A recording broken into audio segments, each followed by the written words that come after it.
Arratsaldeon, muy buenas tardes, que ya estamos a viernes. Bueno, ha pasado la semana y no nos hemos enterado.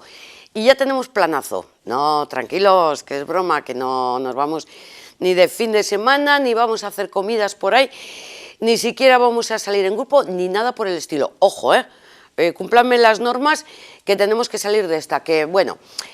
como dicen los expertos, que hemos llegado al pico, estamos en fase meseta y ya todo lo que queda es bajar y empezar a salir de zona roja.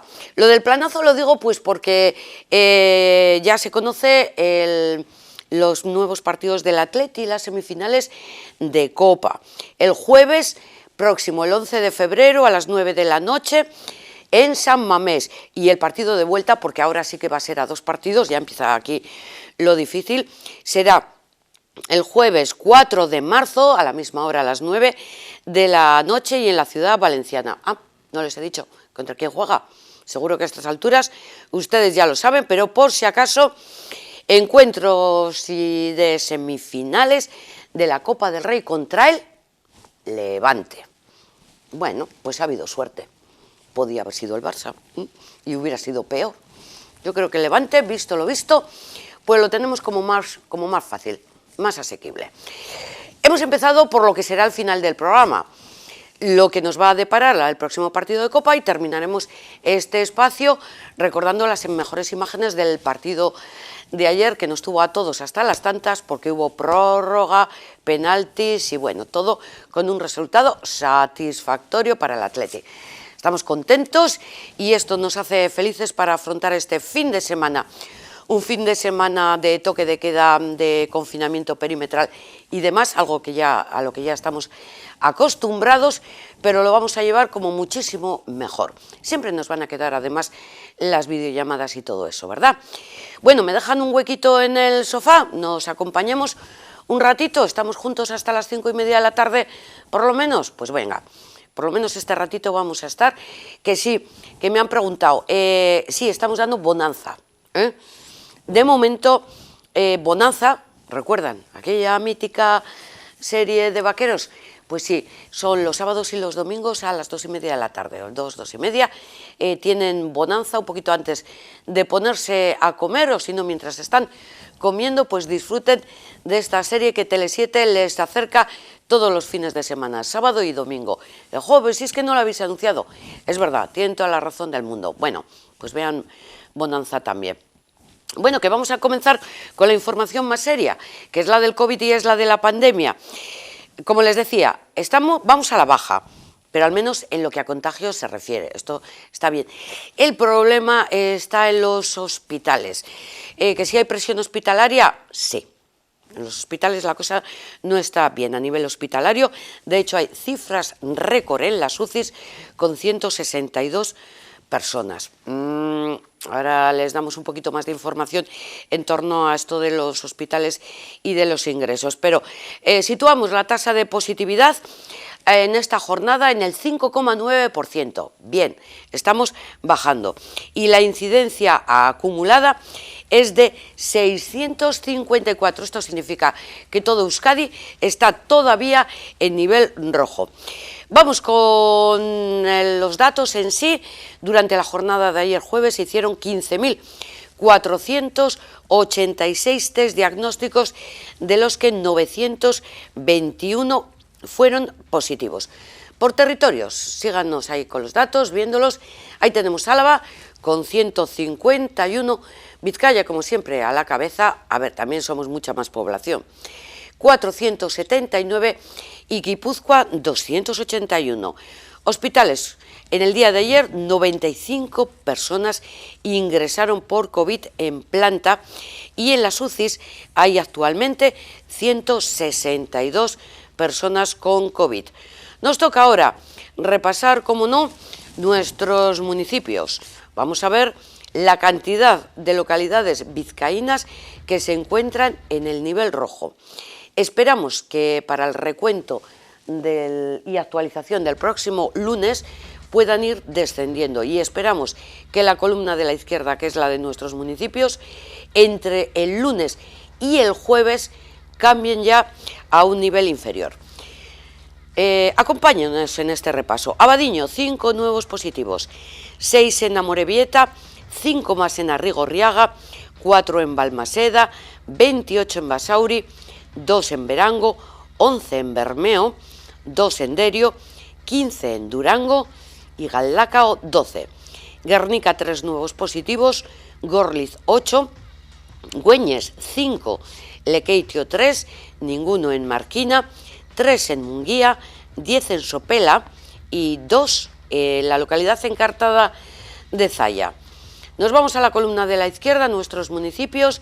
Lo encabeza Bilbao con 145 nuevos positivos, Baracaldo le sigue con 27, Sestao en las últimas 24 horas suma 6 nuevos positivos, pero todavía se mantiene en el nivel naranja, Portugalete sube a 24 nuevos positivos, Santurchi 15, Trapagarán 1 y ninguno en Ortuella.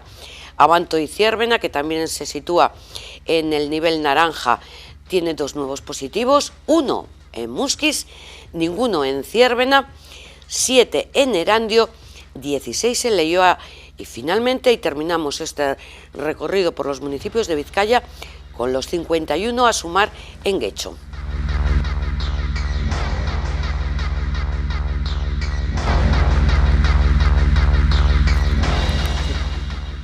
Seguimos este rápido repaso con la situación en los colegios, en las aulas de Euskadi. Ya saben que no va a haber hoy actualización a nivel de residencias de Vizcaya. Ya le dimos ayer la actualización y la Diputación hace este recuento cada 2 días. En lo que respecta a los colegios, ha recuperado la actividad presencial el Centro de Infantil y Primaria de Jundiz, en Vitoria. Por lo tanto, no hay ningún colegio con actividad presencial suspendida, pero sí hay 253 aulas clausuradas en 144 centros educativos, lo que representa el 1,44% del total de las aulas. Vale, esto es lo que respecta a la actualidad, a los contagios del COVID, pero hoy toda la información básicamente se ha centrado en 2 instituciones. Una en Juntas Generales de Vizcaya, donde se ha hablado en concreto de una residencia. Luego escucharemos el testimonio de los familiares de los residentes en esta residencia de Ermua, pero sobre todo ha estado en el pleno de control al Gobierno en el Parlamento Vasco. Hasta 4 veces ha tenido que salir el lehendakari Íñigo Urkullu a responder a las preguntas de los partidos de la oposición. Preguntas que han sido en las que pedían la dimisión de la consejera Gochone Sagardui. El lehendakari Urkullu ha reiterado su respaldo a la consejera y ha afirmado que va a seguir en el cargo. Ha señalado también que está en condiciones de seguir al frente del departamento y que así lo hará. Además, la consejera de Salud, Gochone Sagardui, ha planteado una consulta ante la Comisión Ética del Gobierno vasco sobre el caso de vacunaciones irregulares contra el coronavirus. Y así lo ha anunciado Íñigo Urkullu, quien en todo caso ha reafirmado, como decimos, su respaldo a la consejera. Se ha referido de esta forma en el pleno de control al Gobierno celebrado esta mañana en el Parlamento Vasco ante la polémica por la administración irregular de la vacuna contra la COVID a varios cargos sanitarios y a personas ajenas a Osakidetza. En respuesta a pregunta de diferentes parlamentarios, el lehendakari, como decimos, ha afirmado que está en condiciones la consejera de continuar al frente del Departamento de Salud y ha hecho alusión a este código ético, al que se someterá la consejera Gochone Sagardui.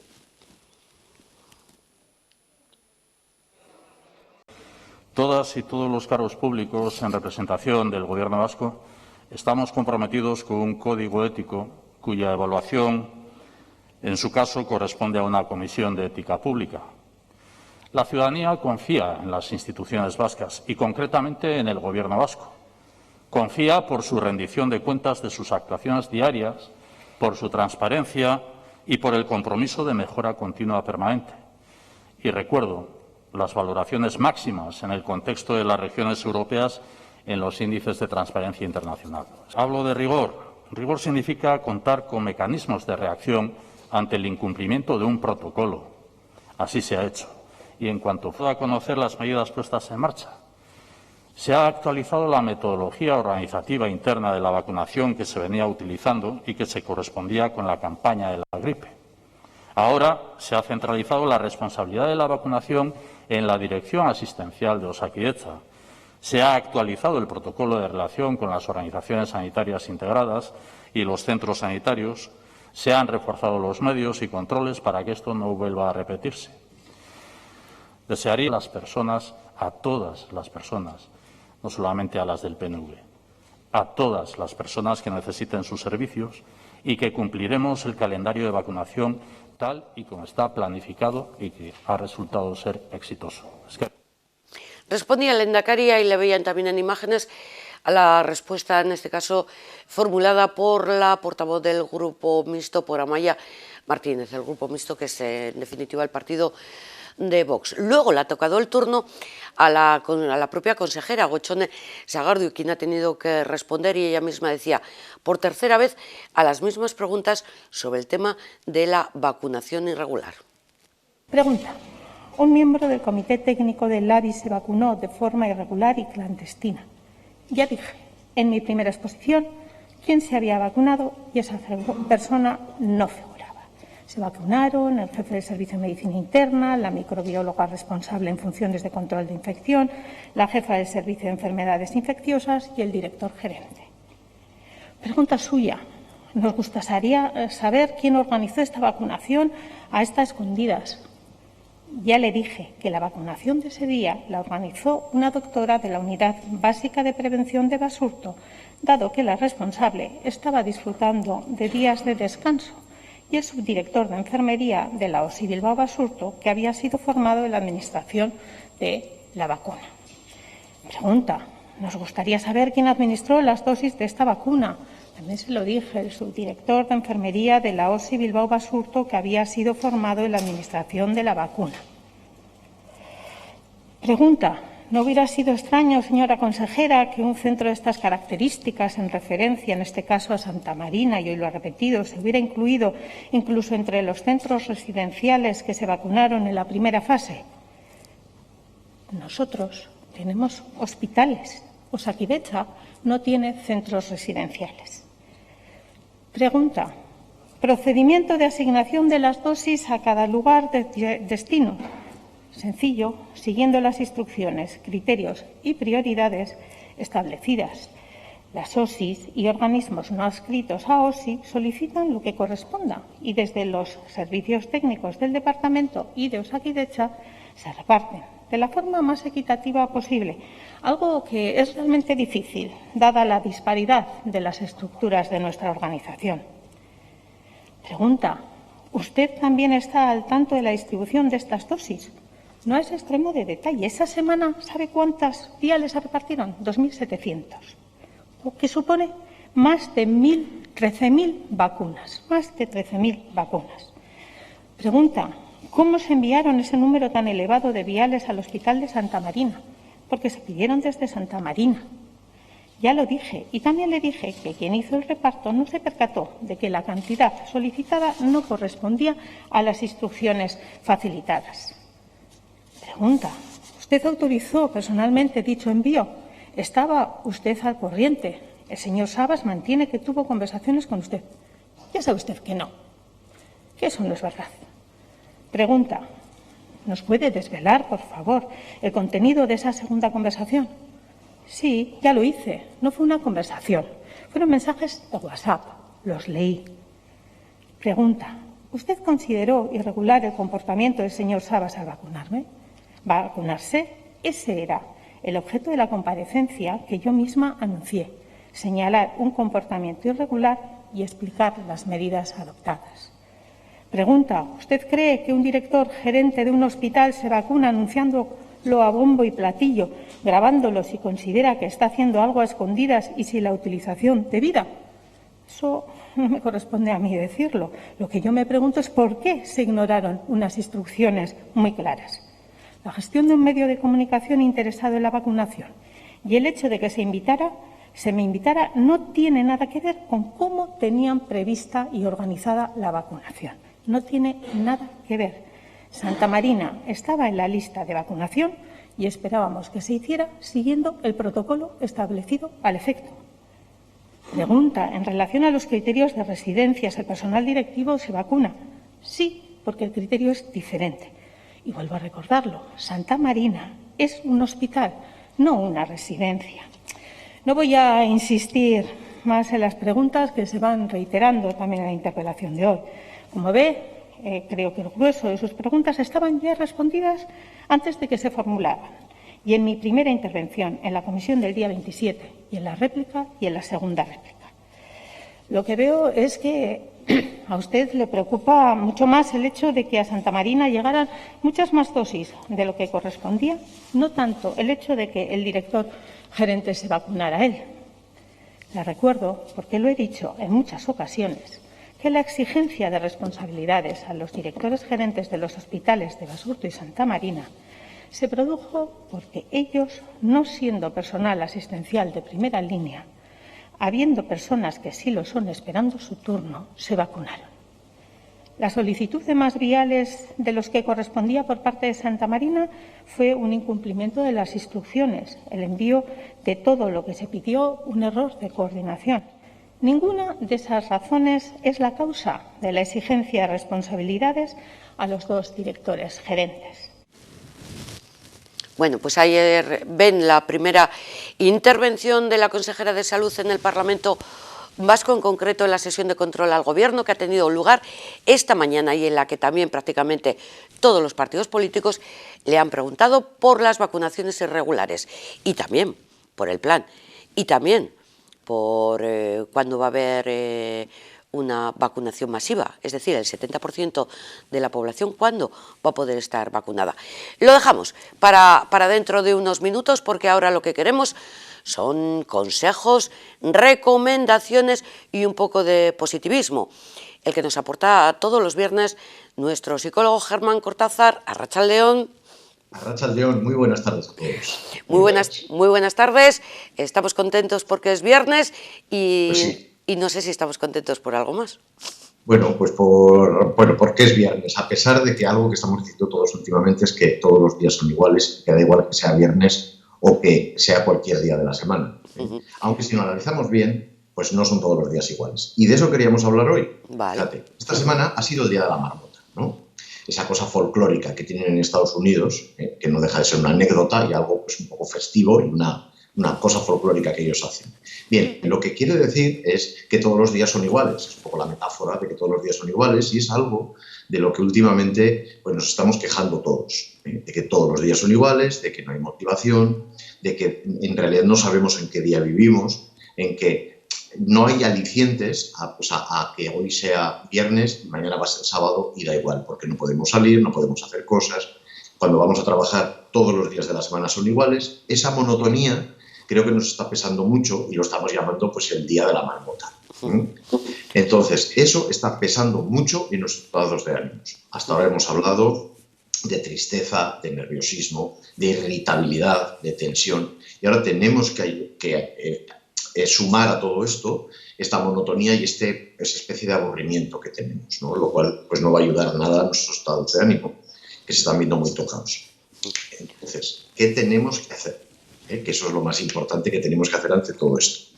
A ver, lo que tenemos que hacer es, de alguna manera que cada uno podamos, buscarnos pequeños alicientes en el día a día. Yo sé que esto suena un poco abstracto y, bueno, pues habrá cada dos personas que nos estén viendo que dirán, bueno, qué fácil es decirlo, ¿no? Pero si lo pensamos bien, creo que se pueden buscar pequeñas cosas en cada día que nos saquen de la rutina. Pero, Germán, es que estoy apuntando porque al principio, sí, cuando nos confinaron, dijimos... Sí, hacíamos muchas cosas. Es verdad, lo que no habíamos hecho en todo un año, lo hacíamos. Desde ordenar y limpiar los armarios, esos que tenías ahí, pues que no lo tocabas nunca, pero ha llegado un momento que ya vamos para un año.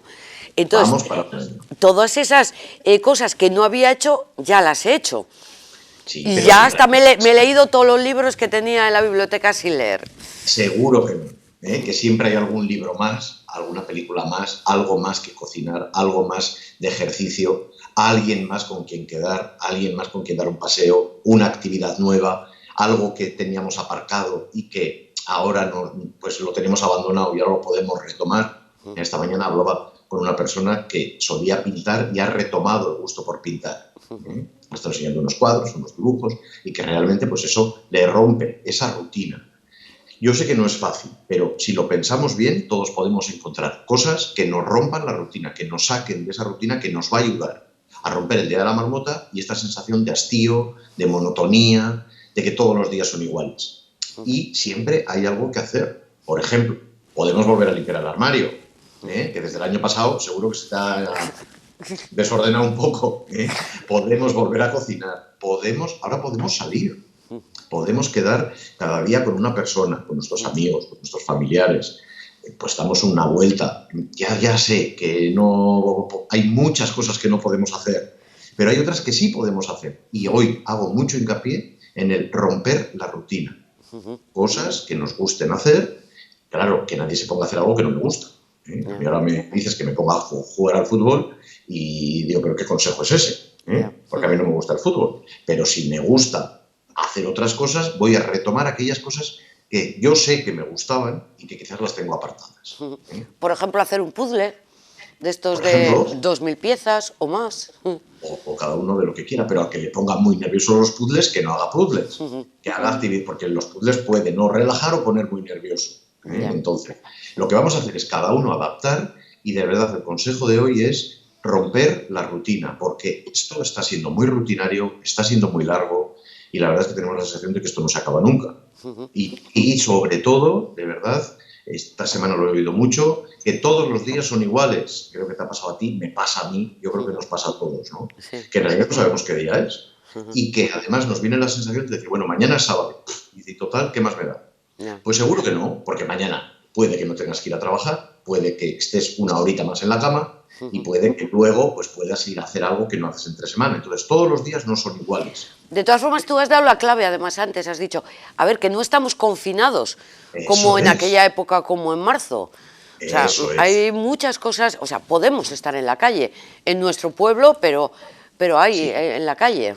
Pero si tú te fijas, no paramos de pensar en las cosas que no podemos hacer. No podemos ir a bares, no podemos ir a restaurantes, no podemos ir a una terraza a tomar algo, no podemos cambiar de municipio, ¿vale? Y todo lo que sí podemos, ¿qué? Es verdad que también depende de los municipios. Otras personas me han dicho esta semana que quizás los que vivimos en Bilbao, pues bueno, no sabemos lo duro que es vivir en un pueblo de 20 personas, que no pueden salir de ahí, ¿no? Sí. Bueno, pues porque aquí hay más opciones, pero bueno, dentro de cada opción hay cosas que podemos hacer. Vamos a darle la vuelta a esa interpretación de lo que nos está pasando y en vez de pensar solo en todo lo que no podemos hacer, vamos a pensar en lo que sí podemos hacer. A ver, ¿y tú qué haces para ser feliz? Pues mira, como hemos hablado muchas veces del tema de la felicidad, ser feliz es una sensación un poco abstracta, ¿no? De hecho, siempre lo comento, durante siglos ha habido pues, todo tipo de pensadores, de filósofos que han hablado de qué es la felicidad, ¿no? Y bueno, pues que son momentos felices, que no. Yo he llegado a una conclusión que no es mía, la he sacado de un gran pensador que fue Punset, y del cual, pues bueno, hay cosas que yo he aprendido mucho de él, como de todas las personas inteligentes que hay que aprender de ellos, y he aprendido que la felicidad es la ausencia de miedo. Entonces, lo que yo hago para ser lo más feliz que puedo es quitarme los mayores miedos que puedo, la mayor parte de mis miedos. Y no hablo de miedos a una rata o a una culebra o a una araña, hablo de miedos generales. El miedo al futuro, el miedo a la soledad, el miedo al enfermar, el miedo al sufrimiento, a que nos dejen, al abandono. A contagiarnos. A contagiarnos. Entonces, vamos a intentar suavizar nuestros miedos porque esos son la mayor causa de infelicidad que tenemos. De verdad creo que la felicidad es la ausencia de miedo. Si suavizamos nuestros miedos, seremos un poquito más felices. sin hablar de grandes felicidades, ni de que estoy esperando a que me toque la lotería, porque eso, si te toca la lotería pero tienes mucho miedo a perder todo lo que has ganado y a enfermar, no te vale de nada. La clave está, según mi criterio, en el miedo. Y en la medida en que aparcamos nuestros miedos y los suavizamos, somos un poquito más felices. Pero que es una conversación muy de calle, Germán. Sí. Tengo miedo a contagiarme porque es que nadie sabemos dónde te puedes contagiar. Bueno, si voy al supermercado, si toco el timbre del ascensor, si toco la barandilla, sí. En fin, en el supermercado, puestos así... Sí, pero hay una realidad, o hay un factor en el que no estoy muy de acuerdo con lo que acabas de decir, ¿no? Que dices que no sabemos. No, sí sabemos dónde nos podemos contagiar y sí sabemos lo que tenemos que hacer para minimizar el riesgo de contagio. El riesgo cero no existe, no existe, solo si nos quedamos en nuestra casa y nos metemos dentro de una burbuja. Eso sería el riesgo cero, eso es imposible. Riesgo hay, pero sí sabemos lo que tenemos que hacer. Tenemos que usar la mascarilla bien usada, bien puesta y en todas las situaciones. Tenemos que mantener la distancia de seguridad y tenemos que aumentar todavía más nuestra higiene. Lavarnos las manos, usar el hidrogel, es decir, sí sabemos lo que tenemos que hacer. Y cuanto más utilizamos todo lo que tenemos que hacer, disminuimos el miedo. Al disminuir el miedo, que no la probabilidad, porque la probabilidad está ahí, cero no hay, bajamos la probabilidad, bajamos el miedo y somos un poco más felices. Vale. Entonces, por favor, vamos a hacer todo lo que nos mandan. Mira, hay también, como tú dices, el lenguaje de calle, que se dice mucho como que nos quieren fastidiar, ¿no? Evidentemente nadie nos quiere fastidiar. Lo que pasa es que nos dan recomendaciones y a veces obligaciones que son muy duras de llevar a cabo. Mantenidas en el tiempo, se nos están haciendo largas y nos resultan pues, bastante costosas de llevar a cabo. Pero si las hacemos, estaremos mejor. Y nadie nos quiere ni amargar la vida, ni quitarnos un año de vida, que eso lo hemos oído mucho. Nos están quitando un año de vida. No, estamos vivos, nadie nos está quitando vida. Es otra vida, pero vida tenemos. Y nadie, ni los políticos, ni los epidemiólogos, ni nadie quiere fastidiarnos. Lo que quieren es que esto, bueno, lo que va, ya, si aciertan o no aciertan, yo ya no me voy a meter. Vale. Pero nadie tiene ninguna intención de amargarnos la vida. Lo que quieren es que nos cuidemos. Si lo hacemos, que para eso nos hacen recomendaciones y obligaciones, nos irá mejor. Vale, que tampoco estamos viviendo en un campo de concentración, eso es verdad.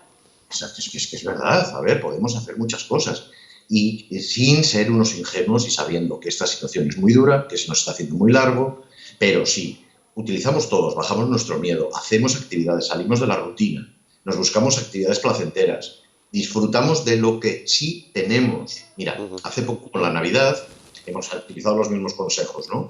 Sí. En Navidad siempre estamos pensando en los que no están, ¿no? Y lloramos, sufrimos por los que no están. También sufrimos por lo que no tenemos, quizás en la mesa. No tenemos langosta, no tenemos angulas, no tenemos a ciertas personas de nuestra familia, ¿vale? Y todo lo que sí tenemos, ¿qué? ¿Vale? En las reuniones familiares es algo que se dice mucho. Cuando hay alguien, por ejemplo, que está llorando y dice, pues es que nos falta no sé quién, dan ganas de decir, bueno, que yo estoy aquí. O sea, a mí no me valoras. Disfruta de mí igual que yo estoy disfrutando de ti. Y en esto pasa lo mismo. Vamos a disfrutar de lo que sí tenemos y de lo que sí podemos hacer en vez de solo martirizarnos con lo que no, con lo que no, con lo que no. ¿Vale? Una última pregunta, Germán, que me la formulaba por WhatsApp un televidente. ¿Cómo hago para ocupar la mente en el momento que me empiezo a agobiar por esta situación, por el encierro y demás? Lo que hay que hacer es distraerse. Hay que buscar trucos, cada uno conoce los suyos, que nos ayudan a distraernos. A veces es muy importante cambiar de actividad, incluso cambiar de sitio de donde estamos, cambiar de lugar, de ubicación. Si estamos en la cocina, nos vamos a la sala, estamos en la sala, nos vamos a la habitación. Si no, nos vamos a la calle, que se puede ir a la calle. Bueno, a las 10 ya no, pues a las 10 te vas a la cama. Que eso que va a ganar tu cuerpo. Y es que no se lo podemos tomar hasta broma. Y decir, bueno, pues esto que salgo ganando. ¿Y cómo distraerme? Cada uno sabe qué cosas le distraen. poniendo el ejemplo que yo ponía antes, si a mí, para distraerme, tú me pones en la tele un partido de fútbol, me has matado.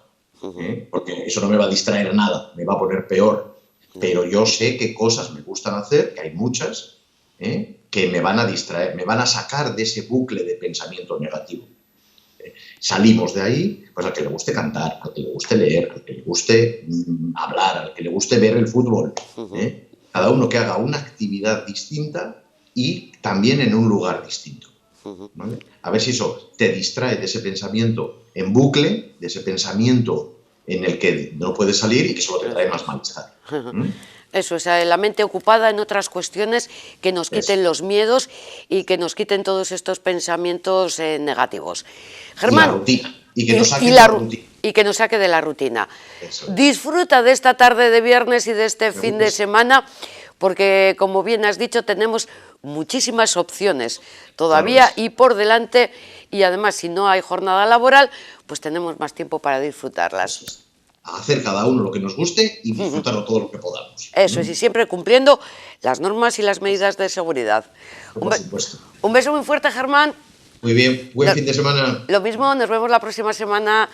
Qué majo Germán Cortázar, nuestro psicólogo, dando siempre estas recomendaciones que nos vienen muy bien, que meta en la mente, porque es lo que tenemos que pensar todo el rato. Venga, sonrisa, alegría, positivismo, y que de esto salimos adelante porque ya están aquí las vacunas.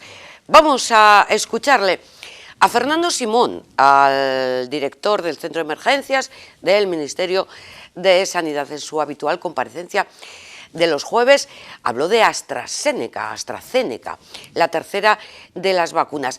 A ver, se ha confirmado que aquí en el Estado no se va a administrar a los mayores de 80 años, pero tampoco a los mayores de 65.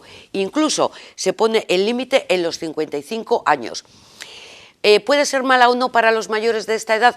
Pues claro, ahora ya sabemos por qué. Pues porque las pruebas se han hecho con gente, con personas hasta esa edad. No se han hecho con mayores. Entonces, ante la duda, pues venga, la Pfizer, incluso Moderna, la dejamos para este colectivo, y la tercera, que ya llega, AstraZeneca, pues para los menores de 55 años. De la vacuna de AstraZeneca, mayores de 65 o no, está ahora mismo la Comisión de Salud Pública decidiendo, tomando las últimas decisiones en base a las recomendaciones o a la propuesta técnica del equipo de la ponencia de vacunas, y por lo tanto todavía no tenemos una respuesta de si se va a dar a una dosis a mayores, esta vacuna a mayores de 65 o no. Sí que es cierto que también se está tratando de tener un criterio común en los países de la Unión Europea, por lo tanto son bastantes variables que se tienen que considerar.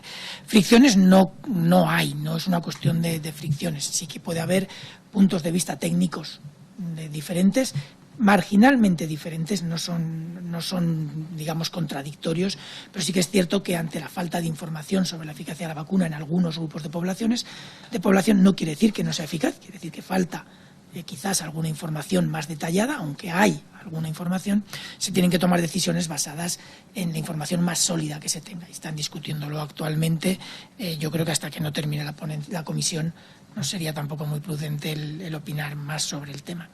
En cuanto a si esto implicaría reajustes del calendario, el cambio o el que no se aplicara esta vacuna en mayores de 65, los objetivos que tenemos a la vacunación son los mismos que planteó la Unión Europea, que es tener aproximadamente el 80% de los mayores de 80 años vacunados hacia final de marzo, primeros de abril, y tener el 70% de los vacunados en verano. De la población en verano. Verano, esa es la palabra, y sobre esto también ha hablado aquí en Euskadi Gotzone Sagardui. Ella no se pone como horizonte el verano. Ella dice, no hay fechas, porque además está el tema del retraso de las vacunas que impiden hoy por hoy tener una fecha definitiva en mente. Usted menciona el horizonte del verano. Recuerdo que ese horizonte del verano era la planificación de entrega de vacunas.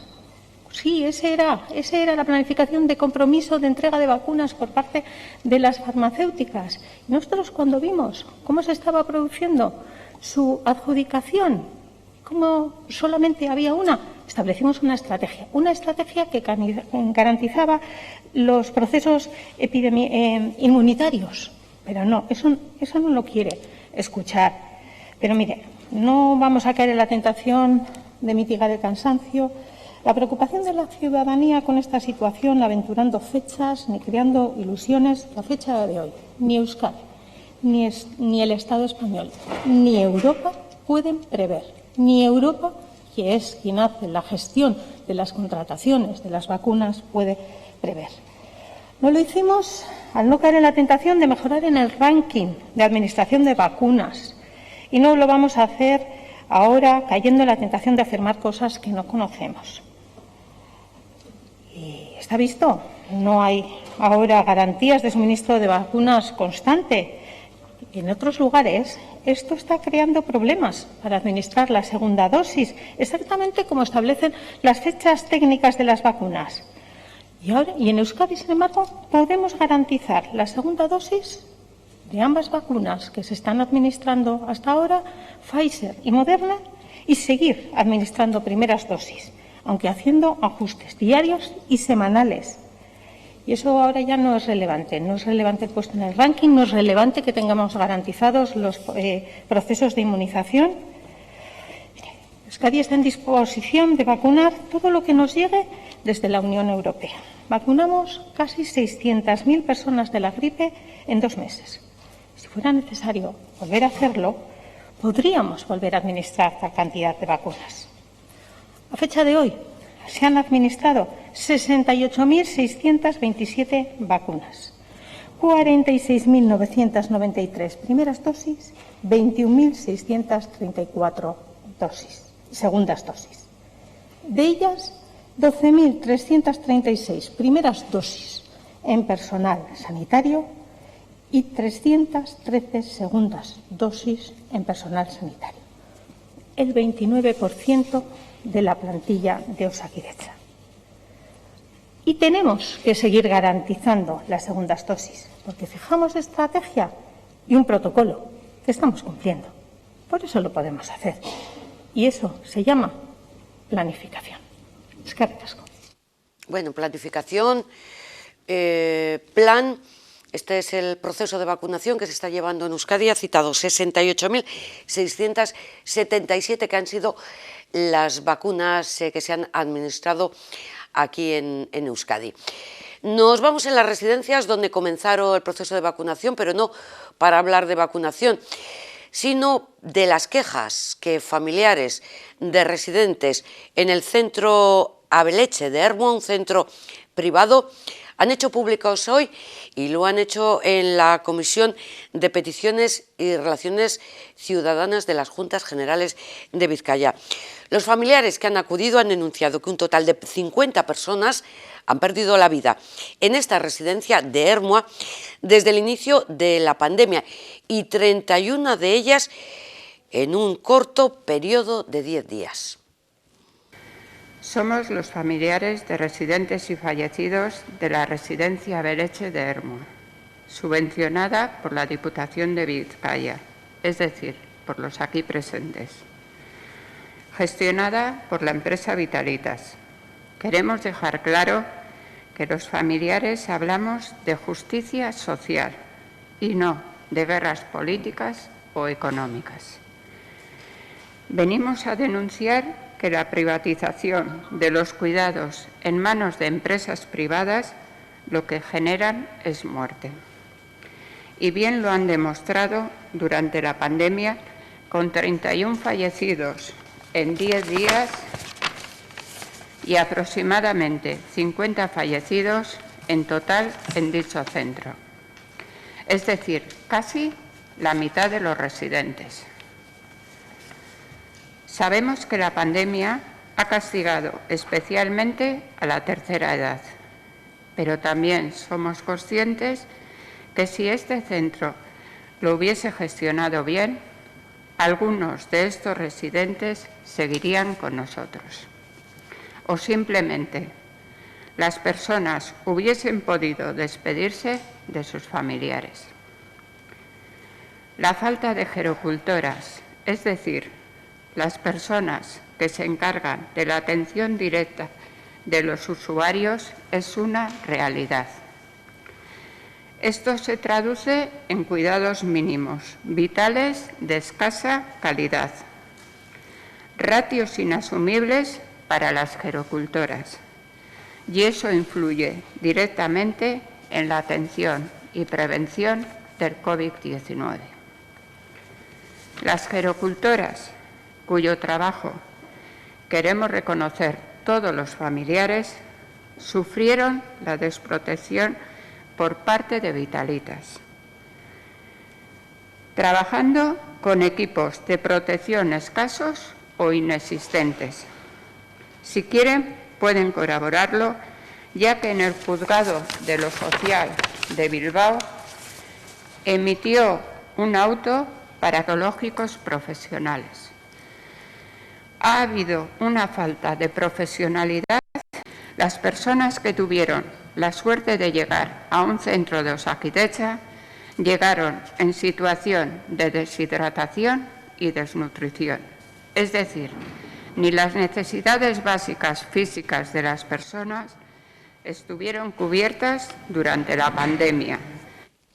María Jesús Beitia, familiar de uno de los residentes fallecidos en este centro sociosanitario de Ableche en Ermua. Escucharemos ya la próxima semana testimonios de otros dos de los familiares. La verdad es que son testimonios duros para escuchar de lo que han vivido en este centro. Toda esta situación de la pandemia y sobre cómo se ha gestionado la pandemia en las residencias y cómo se está gestionando este periodo del COVID, también le han preguntado hoy a la consejera de Igualdad, a Beatriz Artolazabal. Además, también habilitamos, como usted bien sabe, en los 3 territorios, centros específicos de atención a esas personas mayores residenciadas contagiadas para evitar más contagios en sus residencias habituales. Hemos hecho PCRs a todas las personas, tanto trabajadoras como residentes. Y con todo ello quiero trasladarle que desde el inicio de la pandemia hemos ido aprendiendo mucho y hemos ido poniendo encima de la mesa mucha serie de mejoras que hemos detectado. La toma de decisiones requiere en cualquier actuación responsable analizar y a veces es muy complicada y en esta situación así lo ha sido. Pero desde luego lo hemos hecho desde la coordinación y desde la colaboración. En Euskadi, como le decía antes, parece que la situación se está estabilizando. La mayoría de los casos positivos de las residencias se han trasladado a las unidades de referencia que teníamos ya establecidas, unidades de referencia forales, Zadorra en Vitoria, Gasteiz, Virgineche en Bilbao, Igurco, Umbe en Loiu, San José en Ordizia y Torrecúa en Eibar. Eso supone que las residencias de origen de los casos, donde se iniciaron esos casos, no hay corte de casos positivos, es decir, que están limpias. Y en estos momentos, los casos positivos representan menos del 2% de toda la población residenciada, que, como usted sabe, son más de 16.000 personas. Además de que el 86% de los centros ya no tenemos casos COVID detectados. Esta es la foto de hoy, mañana puede ser otra foto. Lo que le quiero decir es que la coordinación y la colaboración institucional y el modelo están dando resultados para atender a estas personas y que habrá que mejorarlo con la experiencia y la colaboración de todos. Esto es lo que se refiere a las residencias, pero también se ha hablado de turismo, de establecimientos hosteleros, pero bueno, primero déjame decirle que tiene el Tribunal Superior de Justicia del País Vasco, al que ha llegado la denuncia interpuesta por la Asociación de Hosteleros, como decimos, tiene de plazo hasta el martes para decidir si reabre la hostelería, como le solicitan. Los municipios que están en nivel rojo han tenido que cerrar y lo que han hecho los hosteleros es pedir al Tribunal Superior de Justicia del País Vasco que se posicione y que hable sobre esta medida y tomará una decisión el martes sobre esta cuestión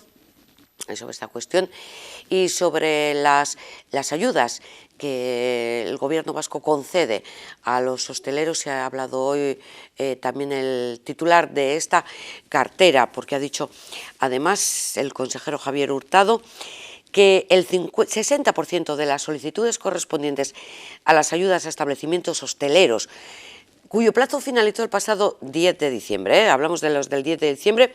Dice que el 60% ya han sido concedidas y más de 5.000 abonadas. Y en los primeros 3 días de las nuevas ayudas, en este caso al sector de turismo, se han registrado 700 peticiones de ayudas económicas. Escuchamos un resumen de su intervención. Usted le ha dicho que sí, que insistimos en que hablamos con el sector y lo seguimos haciendo. Y las medidas son compartidas y todos convenimos que era el momento, en noviembre, de sacar unas ayudas en esa dirección. Ayudas directas, simples y rápidas que están llegando. Y le insisto, de las 9.850 solicitudes, más del 60% han sido aceptadas, más de 17 millones, la mayoría ya en orden de pago, 5.000, y se empezaron a pagar tal y como nos comprometimos antes del 31 de diciembre. Y eso es lo que convenimos con el sector. Y ahora también estamos hablando con el sector y vamos a plantear un nuevo plan de ayudas que hemos anunciado. Y ahí vamos a introducir variables diferentes y compartidas. Usted dice ideas, usted lo que plantea son cuantías. Yo todavía no les he escuchado una idea concreta o una fórmula concreta. Yo insisto, y las tengo aquí, todas las ayudas de las comunidades autónomas, con sus diferentes soluciones y posibilidades. Bueno, pues ustedes quieren aportar, hablar, estamos hablando. Pero traigan ustedes ideas concretas de soluciones. Nosotros vamos a seguir trabajando con el sector y adecuando estas medidas. Y el reconocimiento que le he expuesto también en la otra pregunta de lo que estamos haciendo es así, pero vamos a seguir actuando porque consideramos que la situación es muy difícil. Por ejemplo, ahora tenemos municipios cerrados y otros no. ¿Esa variable la vamos a introducir en las nuevas ayudas o no? Bueno, pues todas esas son cosas que estamos trabajando con el sector, pero como le digo, primero hay que hacer una evaluación de las políticas públicas, acabar esta orden de ayudas que estamos haciendo y ya hemos anunciado que va a haber nuevas ayudas para el sector de la hostelería y el sector del comercio dentro de los subsectores que están más afectados. Ese es nuestro trabajo y yo estoy receptivo a escuchar ideas concretas y propuestas concretas. La cuantificación a vuela pluma, eso yo creo que es muy fácil, y también en las medidas de presupuestos o enmiendas podría haber hecho una elaboración mayor de esas propuestas, pero bueno, estamos a tiempo y estoy dispuesto a escuchar a todos los grupos y, como siempre, hablando y discutiendo y compartiendo las medidas que vamos a tomar con el sector. Muchas gracias. Eskerrik asko, sailburua, Hurtado jauna. Esto es lo que respecta a la voz más institucional. Pero muchos, y ya lo hemos hablado en multitud de ocasiones, de los establecimientos hosteleros, de comercios, de pequeños talleres, entran en la categoría de los autónomos. Y el año 2021, que se prometía muy feliz, parece que no lo es tanto. Hablamos con el portavoz de UPTA, con Íñigo Martínez. Arratsaldeon. Arratsaldeon. Muy buenas tardes, Íñigo. Como comentábamos, parece que el 2021 no parece que traiga mejores noticias para el colectivo de los autónomos que el ya finalizado 2020. No, evidentemente no. Ya lo preveíamos, pero evidentemente los datos hacen que encima el enero ha sido un mes bastante fatal, fatal para el sector. Al menos para la falta de autónomos que se han dado de baja, vamos.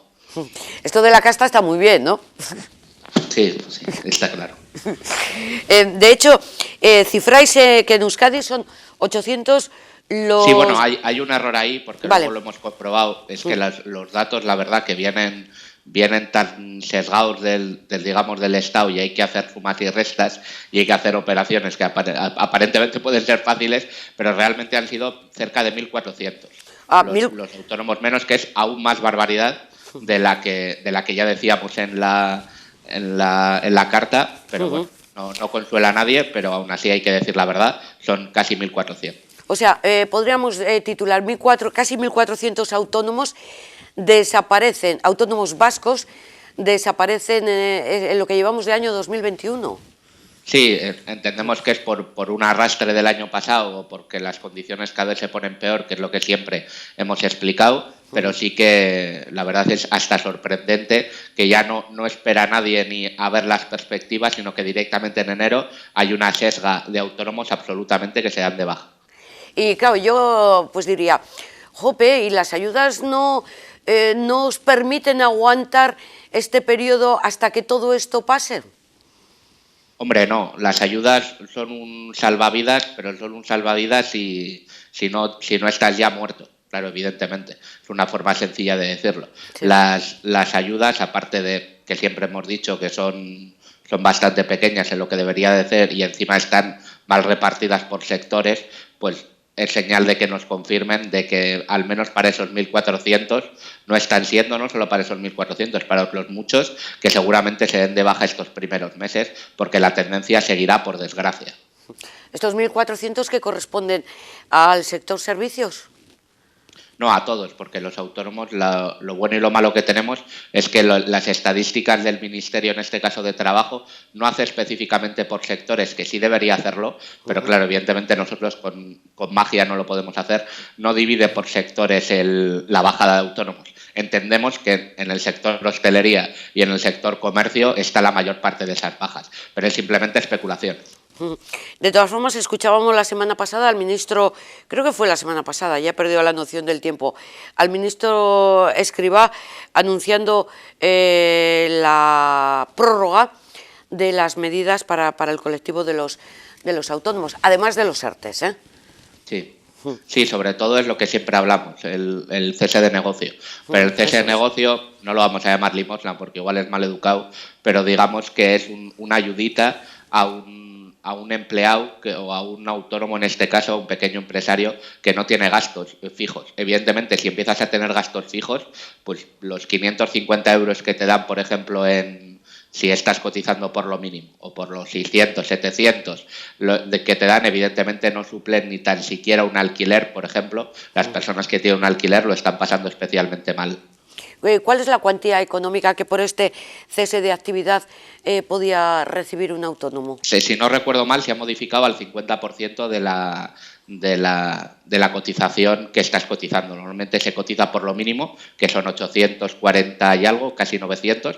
Entonces podemos interpretar que la mayoría de gente recibe pues unos 500 euros, por decirlo en grandes números, porque 40 euros arriba, 40 euros abajo, para que la gente lo entienda, no va a cambiar mucho. Entonces, lo normal es que la gente esté recibiendo 500 euros, porque lo normal, por desgracia, también es cotizar por lo mínimo. Sí, o sea, se cotiza por lo mínimo con esta prórroga del cese de actividad, se da el 50%. Le puedo añadir a esto las ayudas del gobierno vasco. Sí, hombre, evidentemente, si hablamos de un bar, por ejemplo. En alguna de las ayudas del gobierno vasco o en alguna de las ayudas que ha dado sucesivos ayuntamientos, por ejemplo Baracaldo, pero seguramente, lo que pasa que como estamos en Baracaldo, yo me sé las de Baracaldo, pero seguramente Bilbao o otros municipios grandes sobre todo son los que han podido dar ayudas específicas que también ha recibido la gente y entiendo que están siendo efectivas, pero claro, hasta un punto. Claro, es que esto entra en el apartado de ingresos, pero claro, luego llega el apartado de los gastos. Evidentemente, evidentemente el autónomo que se está quedando normalmente es o bien el que no le ha afectado, que sería muy raro, o bien el que no tiene demasiados gastos fijos. Gente que va, pues igual no tiene una oficina fija o trabaja para una determinada empresa en su mayoría. Esos son los que evidentemente no les afecta o no les afecta tanto esta crisis, les afecta a todos, pero no les afecta tanto como al que tiene un alquiler, por ejemplo, en una de las vías grandes de las ciudades, que evidentemente si nos vamos a un alquiler de 1.500, 2.000 o incluso por arriba, pues todos nos podemos imaginar lo que es 1.500 euros todos los meses, de aquí a cuánto el dinero que tenemos que tener en la cuenta para soportar 1.500 euros durante 3-4 meses y estar cerrado. Simplemente tenemos que hacer la cuenta con lo que tenemos en la cuenta corriente cualquiera y vemos lo que resistiríamos. Y esto que está ocurriendo ahora con estos ceses de actividad, con esta desaparición de autónomos, ¿veis que puede ser la tónica general a lo largo de este año 2021?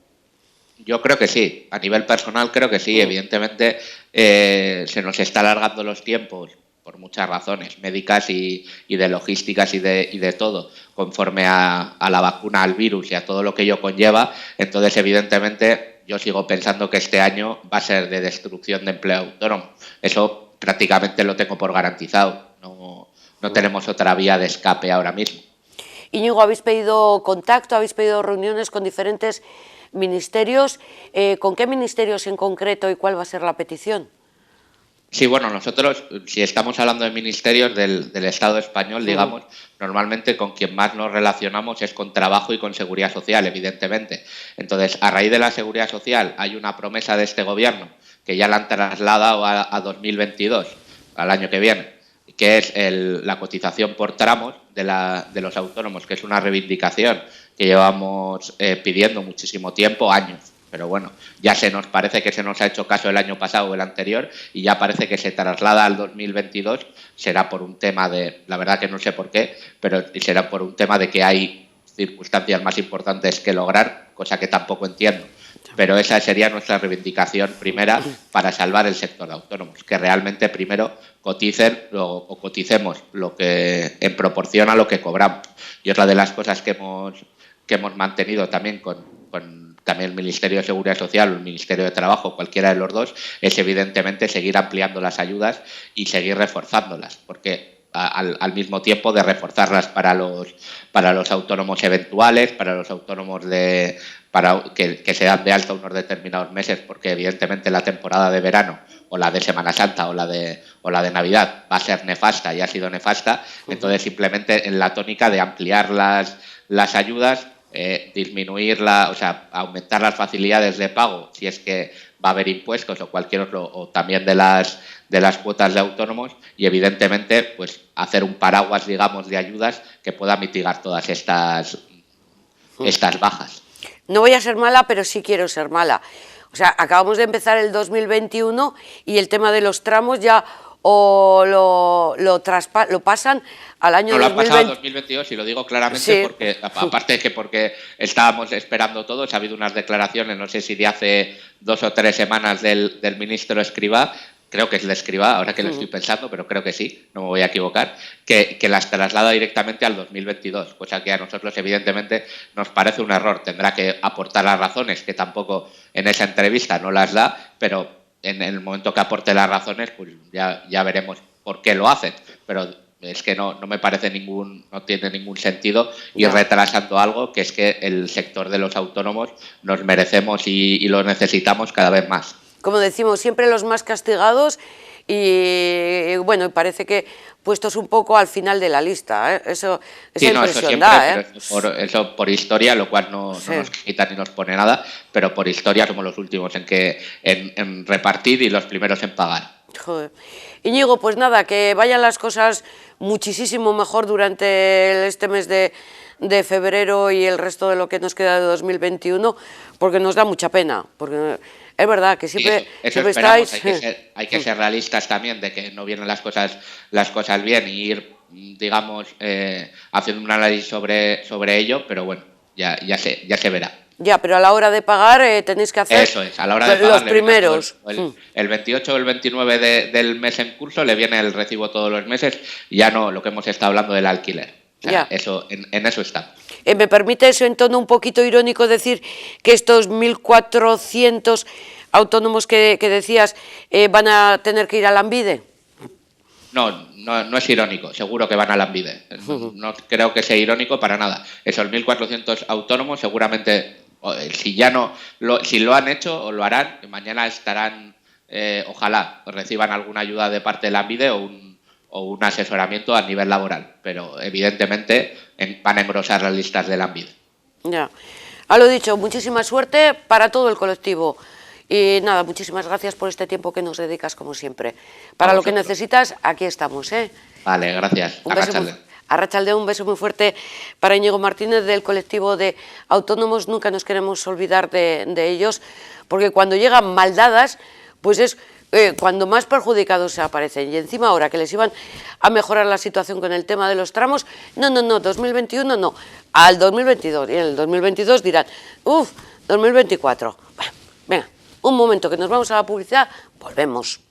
En comunicación gráfica lo hacemos todo con mucho arte. Somos Copygraph. Copygraph, expertos en impresión, cartelería digital en todos los formatos, flyers, catálogos, libros, lonas, vinilos, lienzos. Expertos en diseño, papelería comercial, catálogos, murales, carteles. Expertos en rotulación, vehículos, escaparates, stands, señalización. Expertos en accesorios para la comunicación, rollers, plegables, stand móviles. Copygraph en Avenida Libertad 29, teléfono 94 438 1000.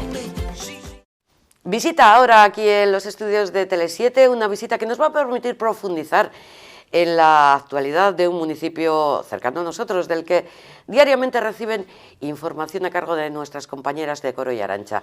Está con nosotros el alcalde de Portugalete, Miquel Torres. Arratsaldeon. Arratsaldeon, buenas tardes. Buenas tardes. Estamos en el año 2021, esperábamos que fuera mejor, mucho mejor que el 2020, pero parece que no está siendo así. Primero, para el alcalde, como persona, como cargo político, ¿cómo está viviendo este año? ¿Cómo hemos vivido el 2020? Bueno, te da la sensación que estamos en una montaña rusa, ¿no? Porque la verdad es que empezamos el 2020 de una forma estupenda, con muy buenas expectativas, y bueno, pues estábamos arriba de la montaña rusa y de repente pues caímos en picado, y la verdad es que bueno, pues tocamos fondo, volvimos a subir un poco, volvimos a bajar, y bueno, la verdad es que todos pensábamos que después de la primera ola de la pandemia pues podía de alguna forma recuperarse pronto toda la sociedad, todos volver un poco a la vida más o menos normal, entre comillas, pero sin embargo la segunda ola y esta tercera ola pues nos ha puesto un poco los pies en el suelo, y sabemos que va a ser un recorrido largo. Tenemos una luz al final del túnel que es la vacuna, y bueno, y en ese sentido pues lo que nos toca a todos los que estamos en las instituciones públicas, en el caso de mí como alcalde, es intentar que en esa montaña rusa en la que estamos pues no descarrilemos, y en ese sentido pues trabajando muchísimo, intentando resolver muchísimos problemas, adaptándonos a los cambios que nos hacen cada 10, 15, 20 días, que tenemos que ir adaptando todos los servicios y todas las cosas que tenemos en la ciudad, y bueno, eso te supone mucho trabajo, mucho esfuerzo, siempre mirando hacia adelante, no te puedes venir abajo, eso todo lo contrario, y sobre todo intentando estar cerca de los vecinos, que es lo fundamental.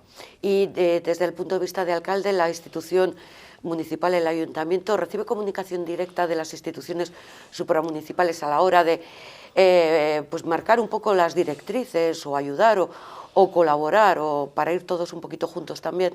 Bueno, los ayuntamientos siempre somos un poco la institución, el hermano pobre de las instituciones, ¿no? Al final el gobierno vasco, la diputación o el gobierno central, pues de alguna forma emiten decretos, órdenes, leyes que al final los ayuntamientos no tenemos más que acatar, y por tanto el índice de participación o de poder incidir en lo que se hace o lo que hay que hacer, pues es relativamente poco. Los ayuntamientos ahí no tenemos mucho poder de decisión. Sí estamos constantemente informados, pero otra cosa es que nos gustaría más incidir, porque al final la vida se hace en las ciudades, se hace en los pueblos, y los alcaldes tenemos de primera mano pues todas esas sensibilidad. Pero bueno, nos toca muchas veces acatar lo que nos dicen por arriba, intentar poner todos los medios para que todo se haga de acuerdo a lo que dicen, y eso nos supone muchas veces pues esfuerzos titánicos de la noche a la mañana, y yo siempre suelo decir que a la hora de legislar habría que mirar un poco más donde vive la gente, que es en las ciudades, y contar con la opinión de los alcaldes, que muchas veces no se cuenta. Sí, porque uno de los cambios que acarrea este tema de la pandemia, del coronavirus, es que el vecino no puede acudir como antes al ayuntamiento a consultar, a hacer esa solicitud, esa necesidad de información que muchas veces además la requería presencial. Claro, todo esto es una de las cuestiones que con el inicio de la pandemia se tuvo que cortar. Sí, cuando se decretó el confinamiento total, la verdad es que todo esto prácticamente se cortó a rajatabla, ¿no? Nosotros hicimos un esfuerzo importante en Portugalete por no cerrar ningún día el ayuntamiento, y no se cerró ni un solo día el ayuntamiento, y tuvimos la atención al público con todas las medidas de seguridad de una forma restringida para todos los vecinos y las vecinas, de forma que cualquier papel, cualquier registro, cualquier instancia que se necesitaba, porque parece que no, pero a pesar del confinamiento que nos metieron en casa, se necesitaba que las personas hicieran muchos trámites pues para aplazar pagos de hipotecas, para aplazar créditos, y eso necesitabas bien un empadronamiento, necesitabas pues papeles municipales. Entonces eso nosotros decidimos que había que seguir dándolo, incluso le llevábamos a la casa a los papeles a las personas que lo necesitaban para que no salieran, y bueno, y la verdad eso pues ha supuesto también reorganizar todo el ayuntamiento, una organización que a partir de ahora ha venido para quedarse y se hace de una forma menos presencial, más telemática, y sobre todo con un servicio a la carta que de alguna forma pues tenemos que prácticamente hilar muy fino con los vecinos para que tengan todo en todo momento, con la forma más fácil, que se desplacen lo menos posible, y sobre todo telemáticamente nos hemos tenido que adaptar todos. Porque el alcalde siempre ha gozado un poco de ese, o los vecinos también, esto es una relación mutua, de ese contacto directo con ellos en las calles. Sí, sí. Claro, todo esto también se ha limitado. Sí, efectivamente, es antes toda la relación que teníamos pues en toda actividad social, cultural, deportiva, vecinal que teníamos muy a menudo, y era un contacto muy directo, o bien las reuniones que teníamos en el ayuntamiento con determinados colectivos de vecinos, pues todo eso al final pues ha tenido que sustituir bien por una situación más telefónica, más telemática, con menos presencia o representando una persona a todos, porque no puede venir todo el mundo, porque no puedes tener reuniones de muchas personas, porque al final lo que intentamos es salvaguardar, pues sobre todo su seguridad, su salud, y en ese sentido intentamos atenderles lo mejor posible. No se puede hacer de la misma forma, pero sobre todo siempre atenderles. Vamos a hacer, si le parece al alcalde, un pequeño repaso de las medidas que se fueron poniendo en marcha en Portugalete con el inicio de la pandemia y las que se han relajado de alguna forma en este año 2021. Bueno, yo creo que con el inicio de la pandemia, pues de la noche a la mañana nos tocó pues revisar todos los servicios públicos que ofrecíamos, ¿no? Pues desde los servicios sociales, donde teníamos a las personas mayores, que eran las personas de mayor riesgo, pues intentar que, por ejemplo, el comedor de los servicios sociales seguían comiendo a las personas, pero tenía que ser en varios turnos, con mesas separadas, con mamparas. Hicimos un proceso de llevar la comida a casa a todas esas personas para que no se tuvieran que desplazar. Las actividades que hacían en los centros sociales tuvimos que dividirlas y de alguna forma pues dar la máxima garantía posible. Toda la adaptación en los centros educativos, reforzando la limpieza, donde los niños y niñas estaban en los colegios públicos de la villa. Luego en los sistemas deportivos, en todas las instalaciones deportivas, tuvimos que hacer una planificación ingente para que todo el mundo pudiera seguir, mientras se podía, yendo a hacer actividad deportiva con la máxima seguridad, a pesar de que había pues una limitación en los aforos. Se supone reforzar la limpieza, reforzar los aforos, reforzar un poco todo lo que es el servicio personal que se daba en las piscinas, en los gimnasios, en las actividades deportivas. Y bueno, y así es un seguir, y sobre todo lo más importante, donde más volcamos esfuerzos, es por una parte en toda la limpieza de la villa. Hicimos un proceso de desinfección y de refuerzo en todas las zonas que eran susceptibles de ser tocadas por los vecinos, todo el mobiliario urbano, los contenedores de la recogida neumática, los parques infantiles, los baños públicos, es decir, todo tuvimos que hacer ese gran esfuerzo, que parte de él ha desaparecido, porque es verdad que no son las medidas que nos pedían en un inicio, pero otra parte se ha quedado todo el refuerzo de limpieza en los colegios, todo el refuerzo que hay en los centros sociales para las personas mayores, en las instalaciones deportivas sigue habiendo el mismo refuerzo de limpieza, desinfección y sobre todo de aforo. Y bueno, y luego también no era solamente lo que hacíamos nosotros, sino también nosotros pusimos un poco en positivo qué más podemos hacer para ayudar, ¿no? a que esta situación sea la menos gravosa posible. Entonces pusimos también a disposición de Osakidetza el polideportivo de Pando para hacer las PCRs cuando estaban saturados todos los hospitales y no daba abasto, y la verdad es que fue una medida magnífica, porque se hicieron más de casi 3.000 a todos los profesionales de todas las residencias de la margen izquierda, zona minera. También, bueno, pues después de la primera ola pusimos a disposición de Osakidetza Zubialde para vacunar en la gripe a todos los vecinos y vecinas de Portugalete, o habilitar el parking de Buenavista para que se hagan ahora actualmente todas las PCRs allí en los módulos sin que la gente tenga que entrar a los ambulatorios. Es decir, no solamente lo que hacemos nosotros, sino en qué podemos ayudar también a otras instituciones para hacer más ágil y ayudar. Sí, son medidas para colaborar, en este caso con el sector sanitario. Por ejemplo, a nivel de residencias, ¿cómo se ha vivido pues todo este coronavirus? Pues ha sido la mayor preocupación, porque en Portugalete tenemos 4 residencias y hay que recordar que tenemos la más grande del País Vasco, de Euskadi, que es Aspaldico, ¿no? Sí. Entonces, en la primera ola de la pandemia, pues la verdad es que trabajaron las 4 residencias de una forma espectacular, no había ningún tipo de positivo. Hubo al final en Aspaldico, en una planta que sí efectivamente entró, pero que no tuvo una incidencia más de 20 y tantas personas, cuando tenemos casi 400 residentes solamente allí, mientras que en las otras 3 residencias no hubo ninguno, ¿no? Y por tanto, pues los profesionales han estado en primera línea, han tenido todas las medidas de seguridad, hemos colaborado con ellos en todo lo que nos han pedido. A veces no había material sanitario de mascarillas, guantes, y nosotros, pues cuando nos lo pedían se lo proporcionábamos. La desinfección de las residencias, la limpieza de las entradas de las residencias, y todos hemos trabajado juntos, pero sobre todo el personal sanitario y el personal de atención en las residencias. Bueno, yo la verdad es que le daría un 10, porque es donde estaban las personas más sensibles y porque es donde están nuestras personas mayores de Portugalete. O sea, hay una normalidad, ¿no?, en el tema de las residencias. Sí. Y en esta nueva ola, pues la verdad es que se están comportando bien. Tampoco ha habido un número significante de positivos. Que yo sepa, en Aspaldico hemos tenido 2 o 3 positivos y nada más. En San Juan Bautista pues hemos tenido alguno más, que era mezclado de personas que trabajan allí con algunos residentes, todos asintomáticos y que no han desarrollado la enfermedad, y que sepamos no hemos tenido nada más. Bueno, además los datos los vemos en la prensa, siempre en las residencias, y bueno, el que no aparezca en las residencias de Portugalete es un síntoma importante. Joder, que sí. El alcalde de Portugalete mira todos los días la actualización de los datos COVID de la villa. Todos los días, además los miro y con detalle. Tengo mi propia página de Excel que me hago yo los los cálculos y además, bueno, pues suelo darlo a conocer a los vecinos para que lo sepan un poco cómo vamos, cuál es la incidencia de los 14 días, cuánto nos falta para salir. Bueno, pues ahora pues es bueno porque así la gente se va informando, sabe cómo se calcula, qué nos falta para salir de ese límite rojo de 500, que estamos en unos 540, que es verdad que no hemos subido nunca, no hemos pasado nunca del límite de los 600, ni hemos llegado, y bueno, y en la primera ola también pues llegamos de los últimos, salimos los primeros, y ahora bueno, pues también lo tenemos controlado, llevamos 2 o 3 días ya descendiendo esa incidencia, esperemos que para finales de la próxima semana podamos ya dejarlo atrás, y bueno, pues con la máxima precaución intentar volver un poco a la normalidad, pero bueno, la verdad es que es una labor de todos, y sí, la verdad es que soy un poco apasionado de los números y bastante obsesivo.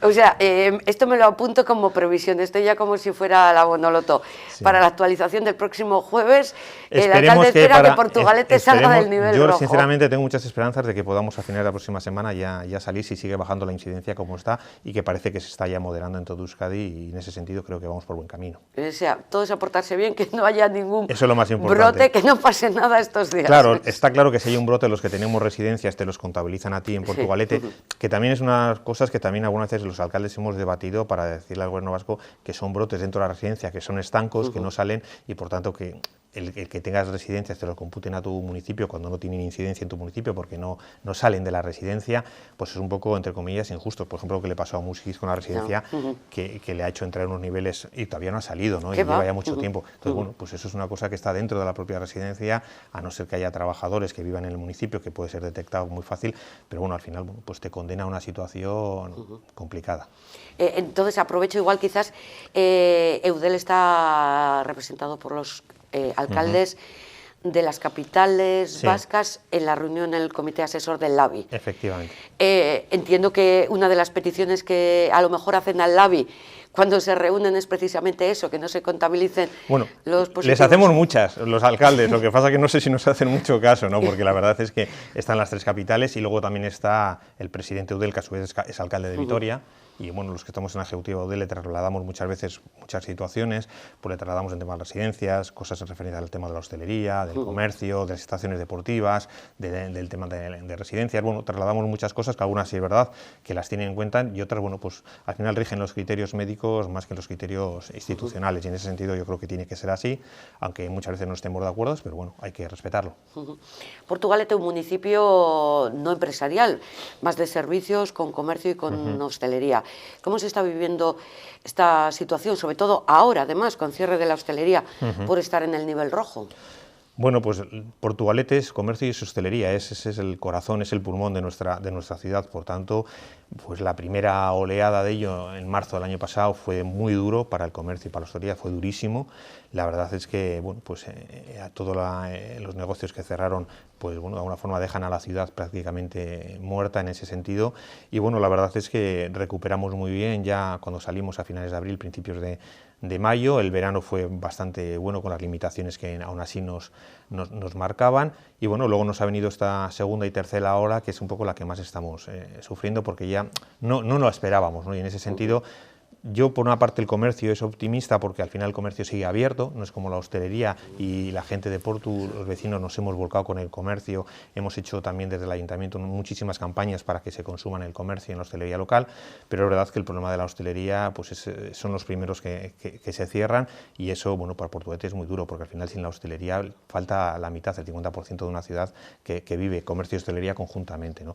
Y bueno, pues los hosteleros la verdad es que se están comportando y se han comportado durante toda la pandemia, cuando han estado abiertos, de una forma muy buena. La verdad es que cualquiera que iba a un bar, a un restaurante, pues tenía unas medidas de seguridad impecables. Está claro que bueno, muchas veces quienes no se comportan bien o quienes no nos comportamos bien somos los que vamos a hostelería. El hostelero no tiene culpa ninguna, todo lo contrario, pero bueno, pues al final el número de contagios marca, establece que si pasa de 500 tiene que cerrar la hostelería. Yo ya he manifestado alguna vez que no me parece muy acertada esa decisión. Yo la acepto como no podía ser, pero bueno, creo que antes de cerrar la hostelería se pueden poner más restricciones en horario o en condiciones, más que cerrar totalmente el sector. De hecho, los hosteleros han presentado un recurso al Tribunal Superior de Justicia del País Vasco.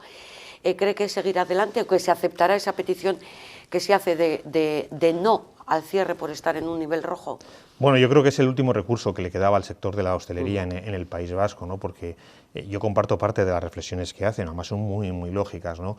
Y en ese sentido, bueno, no sé lo que decidirá el Tribunal Superior de Justicia del País Vasco, si decidirá con criterios médicos o con criterios económicos, eso es una de las cosas que lo sabremos dentro de poco, pero sí es verdad que antes de cerrar un sector por completo hay muchas medidas alternativas que se pueden tomar.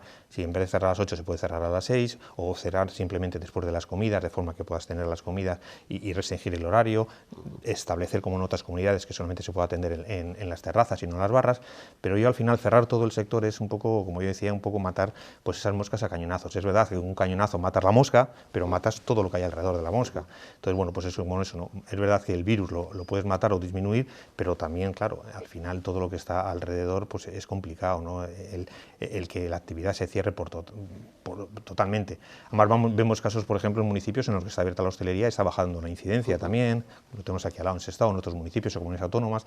Entonces es verdad que lo que se intenta es que no haya movilidad, que la gente esté en sus casas, pero bueno, al final también el transporte público lo tenemos lleno, podemos ir a trabajar, los centros comerciales están abiertos, actividades en comercios masivos también. Bueno, pues hay circunstancias que muchas veces no se entienden, entonces bueno, pues la hostelería le ha tocado pagar esta factura y creo que están en su derecho de poder reclamar que esto no puede seguir así. ¿Cuáles son las ayudas directas que el Ayuntamiento ha otorgado a los hosteleros de Portugalete? Bueno, nosotros hicimos un paquete de ayudas en general para todo el Ayuntamiento de 2 millones de euros. Además son 2 millones de euros que no estaban presupuestados, sino que tuvimos que sacarlos pues prácticamente pues de otras áreas y al final bueno, pues era prioritario y teníamos que volcarnos. Destinamos 1.100.000 euros a todo el tema del comercio y la hostelería, hicimos unas ayudas directas a todo el comercio y la hostelería que se hubiera obligado a cerrar por el tema del confinamiento o que hubiera disminuido su actividad en un 75%, y a cada uno de los cuales destinamos 1.350 euros. Fueron casi 570 comercios y establecimientos hosteleros los que se acogieron a esas ayudas, que lo pidieron, ¿no? Por tanto, fue una ayuda muy importante. Planteamos la posibilidad de hacer la mitad de la ayuda en unos meses y otra mitad en otro, pero decidimos hacerla conjuntamente porque sabíamos que era una cosa que no iba a ser a corto plazo. Entonces establecimos esa ayuda muy importante en un primer momento. También establecimos un paquete de ayudas para todas las inversiones que tuvieran que hacer los locales en medidas COVID, pues paneles, geles, mascarillas y tal, con un volumen de casi de 90.000 euros, incluso también para apertura de nuevos establecimientos o modernización. Y luego también reforzamos las ayudas para la apertura de establecimientos en el casco histórico, que subvencionamos el alquiler.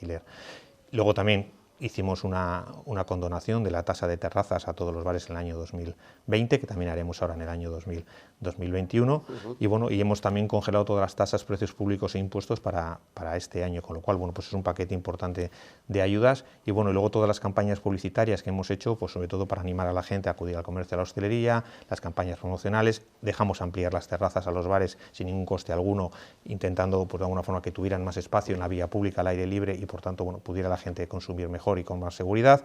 Es decir, todo aquello, bueno, pues que nos van pidiendo y podemos de alguna forma realizarlo.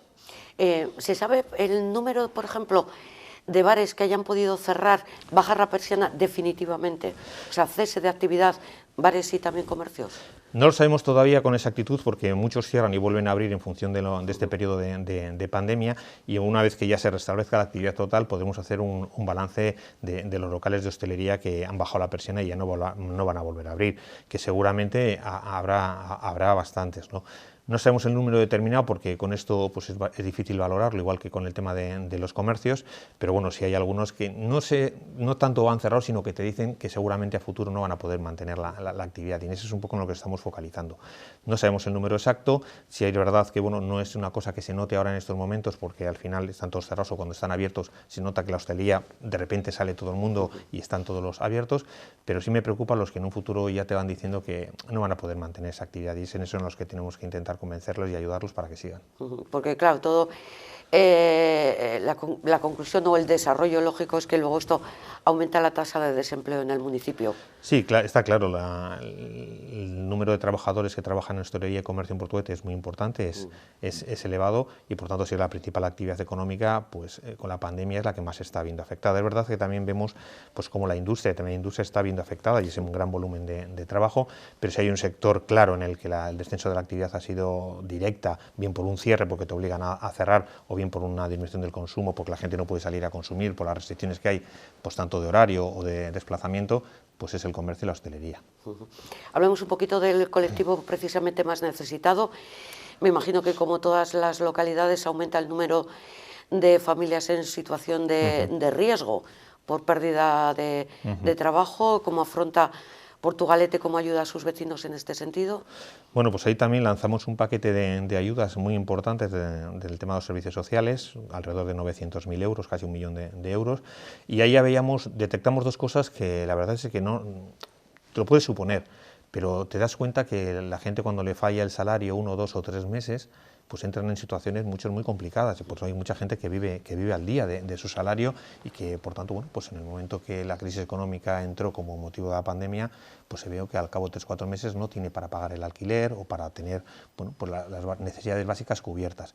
Entonces ahí reforzamos mucho lo que son las ayudas de emergencia social, se ha notado un aumento importante, también se ha notado en la renta de garantía de ingresos, en las ayudas de urgencia social, y bueno, y luego lo que hemos visto también, que hemos reforzado, es que hay muchas personas mayores que son vulnerables, muchas personas mayores que de alguna forma el que les falte su día a día en el centro social o en el centro de día, o que cerres el comedor y no puedas ir a comer al centro social, pues eso hace que se sientan solas y que no tenga nadie que se ocupe de ellas. Y ahí reforzamos mucho el servicio de ayuda a domicilio, reforzamos mucho el llevar la comida a las personas a casa para que no salieran y no tuvieran riesgo de contagio, y luego hicimos una atención telefónica a casi los más de 4.000 mayores que tenemos nosotros de alguna forma controlados en la villa, ¿no? Y en ese sentido nos preocupamos pues prácticamente día a día de sus circunstancias personal y de cualquier cosa que necesitara, pues que los servicios sociales estamos para atenderla. Pero sí es verdad que las personas mayores han notado mucho el tema de la pandemia, porque para ellos la soledad es un poco la peor enfermedad, el estar solas en casa, no poder salir a relacionarse con otras personas o no salir al centro social, al centro de día, a hacer sus actividades de gimnasia, excursiones, o simplemente no poder ir al comedor a comer habitualmente. Y eso se ha notado mucho en las personas mayores y es una de las cosas que a futuro vamos a tener que afrontar, esa soledad. Esa es una asignatura pendiente, sí, que lo decimos no solamente para los ayuntamientos, para el resto de instituciones también. Sí, porque no vale con ellos coger y decir, vale, ahora te quedas en casa, movilidad cero, pero ahí hay un plus. Ahí hay un trabajo que tienes que seguir haciendo, y por eso nosotros, como no podíamos hacer otra cosa, es el contacto telefónico y llamarles a ellos para preocuparnos y sobre todo para ver que no están solos, que al otro lado del teléfono, si tienen un problema, simplemente pueden llamar y cualquier trabajador de asistencia social del ayuntamiento le va a atender y le va a ayudar, que es lo importante. Todas estas necesidades económicas y carencias que está provocando la crisis sanitaria, me imagino que se han traducido a lo largo del año 2020 en un reparto diferente de lo que estaba presupuestado, ¿no? Bueno, para cualquier ayuntamiento el presupuesto que hicimos para el año 2020 no tiene nada que ver con cómo terminó el año 2020. Hicimos unos presupuestos pues, bastante expansivos, en una situación económica buena, con muy buenas perspectivas, con proyectos apasionantes para llevar a cabo, y todo eso en marzo se torció. Y por tanto, bueno, pues de situaciones que no teníamos previstas, pues todo el paquete de ayudas, todas las necesidades de mayor gasto social, mayor gasto en limpieza, mayor gasto en instalaciones deportivas, menos ingresos, porque ten en cuenta que no recibimos ingresos de todas las actividades públicas y por tanto, además de no recibir, tenemos que devolver el dinero por el servicio que nos ha prestado. La Diputación pegó una bajada en la recaudación, por tanto muchísimo menos dinero que nos llega a los ayuntamientos de la Udalkutxa, y bueno, por ponerte un ejemplo, pues de lo que había presupuestado la Diputación para los ayuntamientos, pues para Portugalete, por ejemplo, supone casi 1,5 millones menos de euros que vendrían a las arcas municipales. De un presupuesto total de unos 52. Efectivamente, ¿no? Y eso es mucho dinero para poder rehacer un presupuesto. Entonces, bueno, pues tienes que hacerlo, tienes que dejar proyectos que tenías interesantes para hacer y posponerlos en otra fecha y volcar todo ese dinero directamente a las personas, al gasto social, al gasto directo de limpieza, al reforzamiento de los servicios públicos, y todo eso, bueno, pues te exige un trabajo ingente, una solidaridad de todas las áreas municipales en volcar los recursos donde realmente se hacen. Y bueno, pues la verdad es que ahora estamos ya terminando de redactar el proyecto para este año 2021, que también es muy complicado porque los ingresos van a ser mucho menores, ya nos lo ha dicho la Diputación también, y por tanto, bueno, pues te tienes que hacer un presupuesto con menos dinero, pero con un gasto que es difícil de bajar, porque todo el gasto corriente, en todo el tema del COVID, ayudas, etcétera, etcétera, pues hay que seguir manteniéndolo. Entonces no es fácil, hay que hilar fino, y bueno, en ese sentido, pues hacer unos presupuestos responsables. Y con una bajada en la cifra total, si hablamos de unos 52 en el 2020, ¿cuál será la cifra del presupuesto 2021? Pues échale que bajará alrededor de un 7 o un 8% el presupuesto, alrededor de pues, unos 48 o 49 millones frente a los 52 o 53, y eso es bastante importante, ¿no?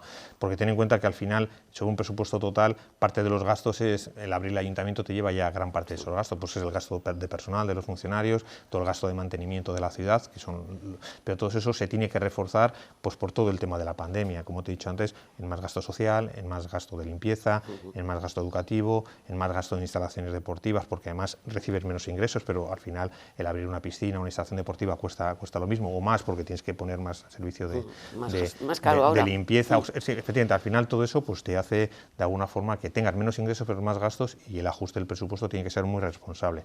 Los proyectos más interesantes los tenemos que dejar para una mejor época y, por tanto, bueno, pues intentar ahora volcarte en las personas directamente y que estén totalmente atendidas. ¿Cuáles son esos proyectos interesantes que de momento pasan a mejor vida? Bueno, pues son los proyectos que son más importantes en volumen de dinero, son siempre los de urbanizaciones, ¿no? Lo que son las urbanizaciones nuevas que teníamos para hacer de regeneración de la ciudad, ¿no? Pues teníamos unos proyectos muy interesantes que teníamos, y ya los teníamos redactados los proyectos, que los dejaremos para mejor momento para ejecutarlos. Pues teníamos desde la urbanización de la calle Maestro Zubeldia, el último tramo que nos quedaba, para extender toda la recogida neumática y conectarla ya casi con Gregorio Uzquiano. Pues teníamos la urbanización también de la calle Alberto Palacios, que podríamos conectar ya toda la recogida neumática con la avenida Varo. Tenemos también la urbanización de la calle Ramón y Cajal, y sobre todo pues dos proyectos que eran muy interesantes, que los estamos trabajando e intentaremos el próximo año llevarlos a cabo, que la urbanización del último tramo de la calle General Castaños, que va a lindar ya prácticamente con Santurchi, que son casi 4.000 metros cuadrados, también con la recogida neumática de basura, y luego otro proyecto importante que era la urbanización de la calle Palangreros, donde iban unos accesos mecánicos pues también importantes para salvar ese desnivel. Bueno, pues esos son los que queríamos intentar hacer durante este año 2021 y 2022, pues bueno, si no podemos hacerlos este año será 2022-2023, pero bueno, intentar de alguna forma que esos proyectos conseguir financiación. Esperemos ahora que con los proyectos europeos parte de esa financiación pueda llegar a los ayuntamientos vía Gobierno Vasco, vía Diputación. En eso estamos trabajando también. Y bueno, y ahora pues hacer pequeños proyectos que sí van en este presupuesto, que son de menor cantidad de dinero, pero muy importantes, pues desde hacer obras de sostenimiento pues de una ladera que necesitamos, hacer unas obras también que queremos hacer en el Parque Esteban de la Riva, que es poner una de las cubiertas en el parque infantil de Alonso Allende, la iluminación del Paseo de la Canilla, la iluminación del Grupo del Progreso, el Grupo Villanueva, que también queremos renovarla, del Paseo de Sotera de la Mier también. Bueno, pues esas obras que son importantes, son de menos dinero, pero muy importantes para el día a día de la ciudad. Y esas tienen que seguir adelante. Y claro, todo el proceso o el proyecto de mejora del casco viejo, eso también se queda paralizado, ¿no? Bueno, en principio tenemos una dotación... Casco histórico, perdón, que no le llamas casco viejo, es un casco histórico. Eso es una cosa, siempre digo yo, es casco histórico, viejos son los trapos, ¿no? Bueno, pues la verdad es que con el tema del casco histórico tenemos una partida única y exclusivamente destinada al casco histórico que se mantiene, que es donde hacemos pequeñas intervenciones, sobre todo de embellecimiento de la ciudad. Uno de los proyectos importantes que están es toda la iluminación del Paseo de la Canilla, que vamos también a cambiarla, efectivamente, y bueno, pues son el casco histórico que hacemos intervenciones muy importantes de mantenimiento y sobre todo de renovación de la ciudad, y en ese sentido, bueno, pues está funcionando muy bien, y esa partida la seguimos manteniendo porque creemos que es fundamental, que es la imagen de nuestra ciudad, sobre todo para el turista que nos visita. Bueno, y la bajada de turistas en Portugalete habrá sido importante, en Portugalete como lo ha sido en el resto de Vizcaya y en Euskadi. ¿Qué previsiones tiene el alcalde de cara a este verano? Pues fíjate, este año era un año muy ilusionante porque es año Xacobeo. Y un año Xacobeo para Portugalete, como parte del Camino de Santiago en su ruta de la costa, pues suponía un volumen de peregrinos importantísimo. El año pasado batimos el récord en el año 2019 batimos el récord de peregrinos, ¿no? Y el año 2020 creíamos que iba a ser a más, pero bueno, toda la pandemia hizo que se cortara de repente, ¿no? Pero nosotros que abrimos el albergue siempre desde el 1 de junio al 30 de septiembre, y que el año 2019 pues pasaron por allí casi 3.000 pernoctaciones, además de las que no pernotan en el albergue, pero pernotan en el hotel, en alguna pensión, etcétera, etcétera, pues a diario era la imagen de Portugalete ver a los peregrinos, ¿no? Entonces en este año 2021 teníamos una expectativa buenísima, pero bueno, sabemos que la movilidad está reducida, veremos a ver en verano si esa movilidad se amplía para que se pueda de alguna forma cumplir esas expectativas de poder movernos, pero bueno, la verdad es que es un año que para nosotros era muy importante. El año pasado tuvimos turistas, reflotó bastante en verano cuando se abrió la movilidad, pudimos ver bastante actividad turística, no tanta como otros años, pero bueno, está claro que la reducción del turismo ha sido muy importante, prácticamente pues en los mismos niveles que el gobierno vasco, de 40 a 50% menos que otros años, porque no se ha permitido la movilidad, no porque no sea atractivo, todo lo contrario. Entonces, bueno, pues estamos esperando que la campaña de verano, esa movilidad ya se abra con todas las precauciones que sean necesarias y que podamos ese año Xacobeo, que es intentar de alguna forma atraer a ese peregrino que pase por el camino del norte y por tanto por Portugalete, alojarlo en nuestro albergue, si se permite abrirlo con todas las condiciones, lo abriremos indudablemente y sobre todo, bueno, pues sumar al comercio y a la hostelería pues todo ese potencial que tenemos. Lo que pasa es que he visto eso, como estamos en la tercera oleada y visto lo que nos ha traído las Navidades, dices al final, es que si volvemos a una cierta normalidad, luego las consecuencias van a ser peores. Sí, por eso te he hablado del verano, yo ya no te hablo ni de la Semana Santa. Yo ya pongo el foco en el verano teniendo en cuenta que el grado de vacunación va a ir avanzando, ¿no? Yo cuando hablamos de todos estos escepticismos con las vacunas, es verdad, yo creo que está pasando con las vacunas como pasaron en su día con las mascarillas, los guantes, que no había ni mascarillas, ni había guantes, y luego se inundó el mercado de mascarillas, de guantes, bueno, pues pasará, me imagino, con las vacunas. Ahora hay escasez de vacunas porque todo el mundo necesita las vacunas, y ahora, bueno, pues yo creo que ya cuando lleguemos al verano ya se habrán autorizado nuevas vacunas y por tanto el mercado ya no tendrá falta de vacunas. Ahora hay esa falta porque no hay para todo el mundo y todos queremos vacunar al 70% antes de llegar al verano, que es esa inmunidad de rebaño que llaman para poder movernos. Lo veo complicado, lo veo difícil, pero bueno, todo lo que podamos avanzar, y como no está en nuestras manos el que nos abran o no, sino en los que mandan por ahí arriba, pues intentaremos hacer las cosas bien para avanzar lo más posible y que podamos por lo menos tener una movilidad en verano con todas medidas de precaución. Y yo siempre digo que el Camino de Santiago es lo más seguro, haces el camino al aire libre, luego pernoctar, si pernoctas en un albergue, en un hotel o en un hostal, las medidas de limpieza, desinfección, siempre que las tengas no vas a tener ningún problema, pero hacer el Camino de Santiago al aire libre es, vamos, de lo más seguro que pueda haber. Eso estaba pensando, digo, pues si es que además estás paseando, llevando la mascarilla, bueno, no está como propuesta de cara a este verano, que parece que ya, aunque se abra, como que no tienes ganas tampoco de moverte mucho por si acaso. Entonces, que hagamos un turismo interno, aquí mismo en Vizcaya. Y se ha notado mucho el turismo interno, el turismo de Vizcaya, va a conocer nuevos lugares en nuestro territorio histórico que hay mucha gente que no conoce, y luego también mucho turismo pues, de las 3 provincias, territorios, porque no podía salir de la comunidad. Ahí se ha notado bastante el turismo interno y bueno, pues es uno de los recursos que tenemos, que yo creo que es muy bonito, muy sano y sobre todo que nos permite de alguna forma relacionarnos de la misma forma, con las medidas de precaución, pero sobre todo también disfrutando del ocio. 2021 año Xacobeo, pero ¿no es también el año en el que Portugalete cumple su 700 aniversario? 2022 será cuando cumplamos el 700 aniversario de la villa. Portugalete se fundó en 1322 por María Díaz de Haro y por tanto en el 2022 cumplimos nuestro 700 aniversario, ¿no? Como hemos dicho, siempre vamos un poco a la sombra de Bilbao. Bilbao se fundó en 1300 por don Diego López de Haro y Portugalete lo fundó su sobrina 22 años después. Entonces, en ese sentido, pues hemos hecho ya un trabajo muy importante para hacer todos los preparativos.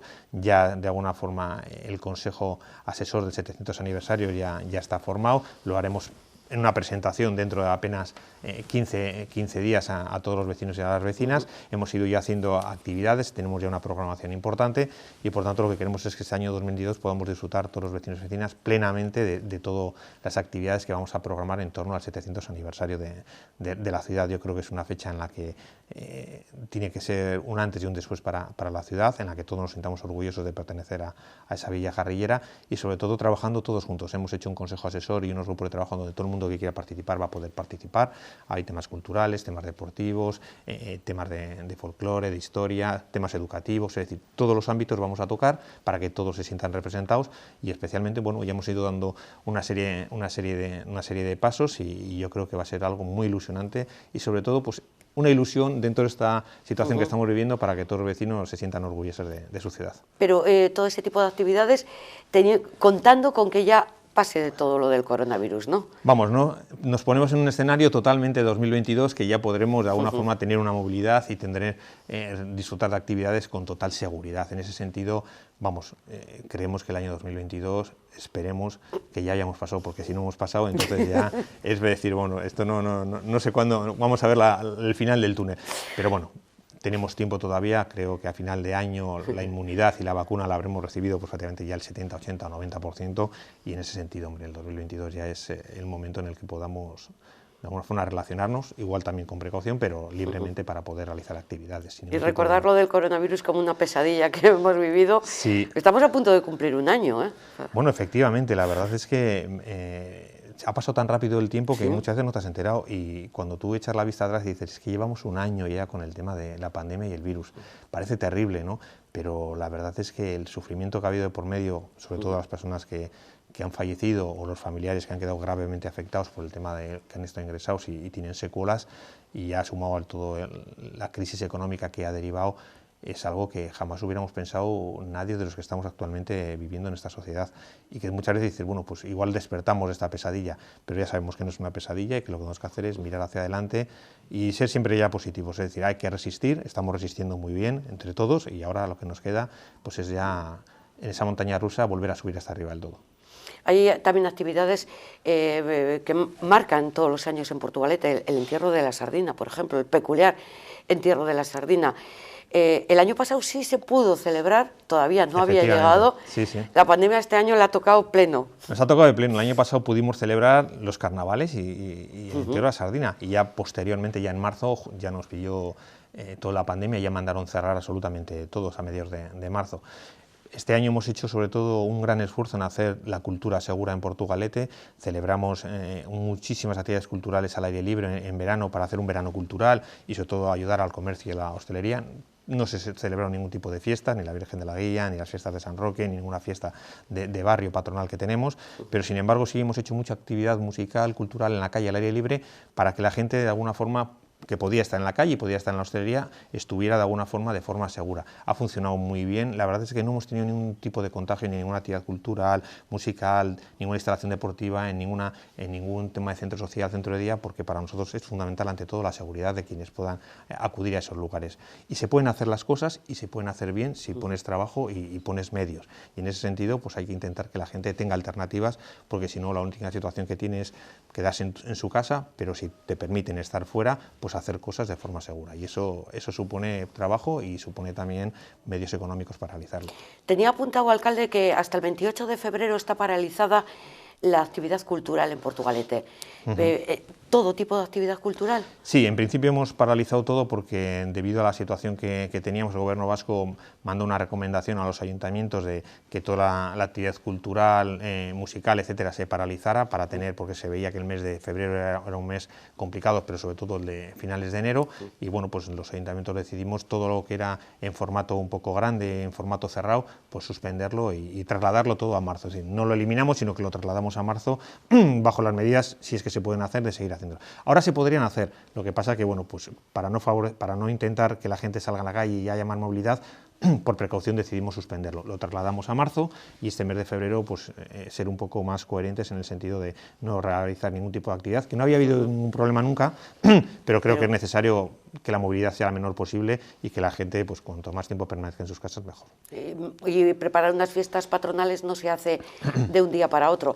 Este año tampoco va a haber digamos, las fiestas de agosto, ¿no? No, porque las fiestas de San Roque nosotros ya las teníamos, estaríamos ya preparándolas, ¿no? Entonces está claro que no vamos a poder tener las fiestas de San Roque como las hemos conocido siempre. No las tuvimos el año pasado, pero sí tendremos pues un verano cultural y musical, pues como siempre, al aire libre, con las personas sentadas en sus sillas, con las medidas de seguridad, separación, mascarillas, gel, etcétera, etcétera, pero va a ser pues no grandes aglomeraciones ni fiestas. Las fiestas no van a poderse hacer y por tanto lo sustituiremos por ese verano cultural como hicimos el año pasado.